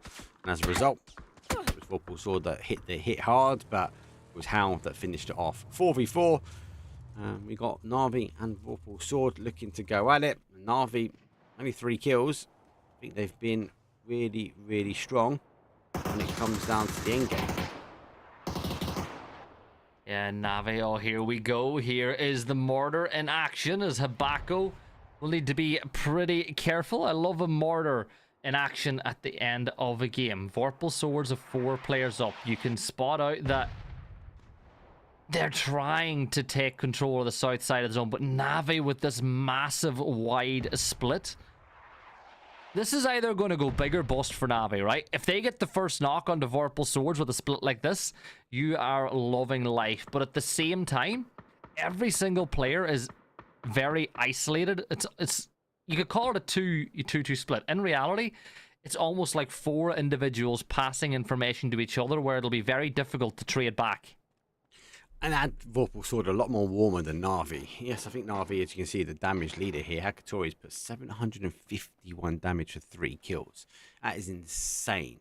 He's got no lid. He's taken a massive chunk into his vest. Look at his ammo. Yeah, I know, but I say he's got 42 left in the chamber. So as much as the damage has been raining out, it's not really been enough to end it at all. Have to wait and see now as try to get himself close up. Navi do have the cover into zone, but that is it at the moment. I think Hakatori just needs to lay low. He's the only one really with I suppose with the cover. Looks like he's going to try and cook the nade, but Vorpal Sword already backing away. I think they're going to take this sort of ridge line and try and isolate this individual player here from Navi. Yeah, look at Fairest further north as well. He's feeding so much information as well. Defex hanging back at the back, and Habako will make him pay for it. He will fall. Defex pushing up now to try to trade that one, but this is what I spoke about. Losing a player could be a huge problem, but Hakatori is able to find the knock onto Habako. Big nade thrown to PWD, who might just fall. That one will bounce, but it bounces short. PWD, knowing that this rock is his best friend, but the blue zone is about to become his biggest enemy. Nabat gets the knock on the Defex. It's a 3 versus 2. Hakatori will see that player get confirmed out. Fairest looking to lock down the edge of the zone. But Mark, this is looking really good for Vorpal Swords. He needs that box there. That's what he's playing for. Hakatori, 37. He's burnt a bit of the chamber up. Burns a bit more, but takes a headshot for this one. Here comes the util. Vorpal Sword looking to put number 2 on the board. That's going to be enough. Ferristo, final player for Navi. It's been a valiant effort for them so far, but with a strong Vorpal Sword, it's going to have to be a very strong ending. With 43 in the back chamber, 30 to try and hit. Arguably has enough ammo to do it, and has a vest. Just needs Vorpal Sword to fall on their swords. And you kind of feel like you just go for a trade-off here as Vorpal Sword. Go for a big aggressive push. You've got the numbers. Just trade it out raw. Oh, yeah. Look, Fairest is low on ammo as well. They don't know that, but it's another thing working into the favour of Vorpal Swords. And Fairest is holding the edge of the zone, but will hear the footsteps. He's got 3 nades, which could have a huge impact on this game as well, as he is loaded up on utility. And he's going to get ready to throw the first one. He's not throwing it early. He's waiting to see when a footfall lands within arm range. He's really worried. He thinks that someone could be pushing from that side, but Mark, there's nobody there. He's doing a little spinny roozy. He's doing that 360 spin, launches a nade. You know that. It gives you an extra length from the nades, but I can't even get back to him. The nades come flying in from Vorpal Sword. That's a winner. Chicken dinner. 24 points on the board. Good game. Game number 6. Vorpal Sword, though, have put 2 chicken dinners, and Navi have fallen short a few times now. Yeah, they'll be delighted with that one. Navi coming second, maybe not so much, but Vorpal Swords pretty happy. And what a good way to finish out day 1. So, Mark, as you pointed out, this is a best of 18, so we're a third of the way through now. Hopefully, we get updates on the API tomorrow so we can give you a more up-to-date leaderboard. But, Mark, there is so much more of the story of this event to be written. There's a lot more to go with 2 more days. Another best of 6. We'll be kicking things off tomorrow with Miramar. We'll be ending things on the Erangel front. A little bit of a swap round from last week, though, from this week. But a good start. Vorpal Sword, I don't think they really produced last week. This week they've come out swinging. Day number 1 looked good. I want to see if they can continue that shift. They are looking, that as a team for me on paper, look good.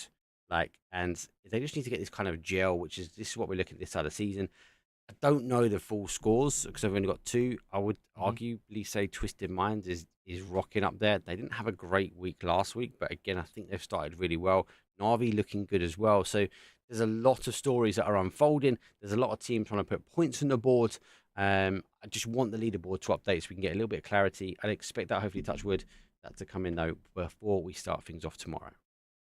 Yeah, and tomorrow it will be on at the same time, same place. So make sure to be here on the MarkPowerCasts channel for a lot more action. I'm sure, Mark, we will see you then. But it's been a pleasure, right?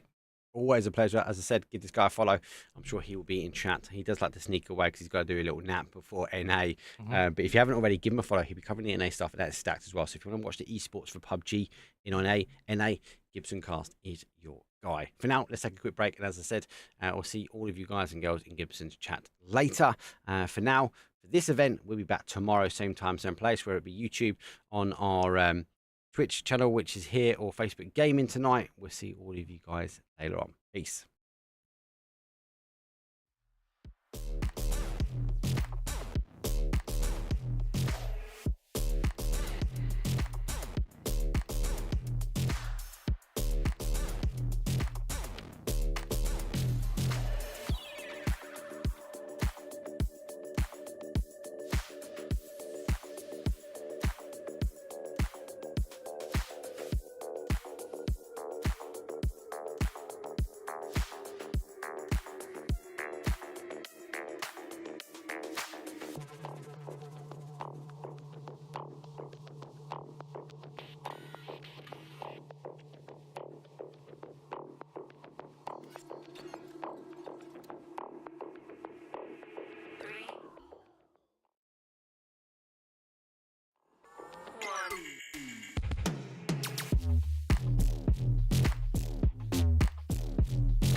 Put you in the driver's seat.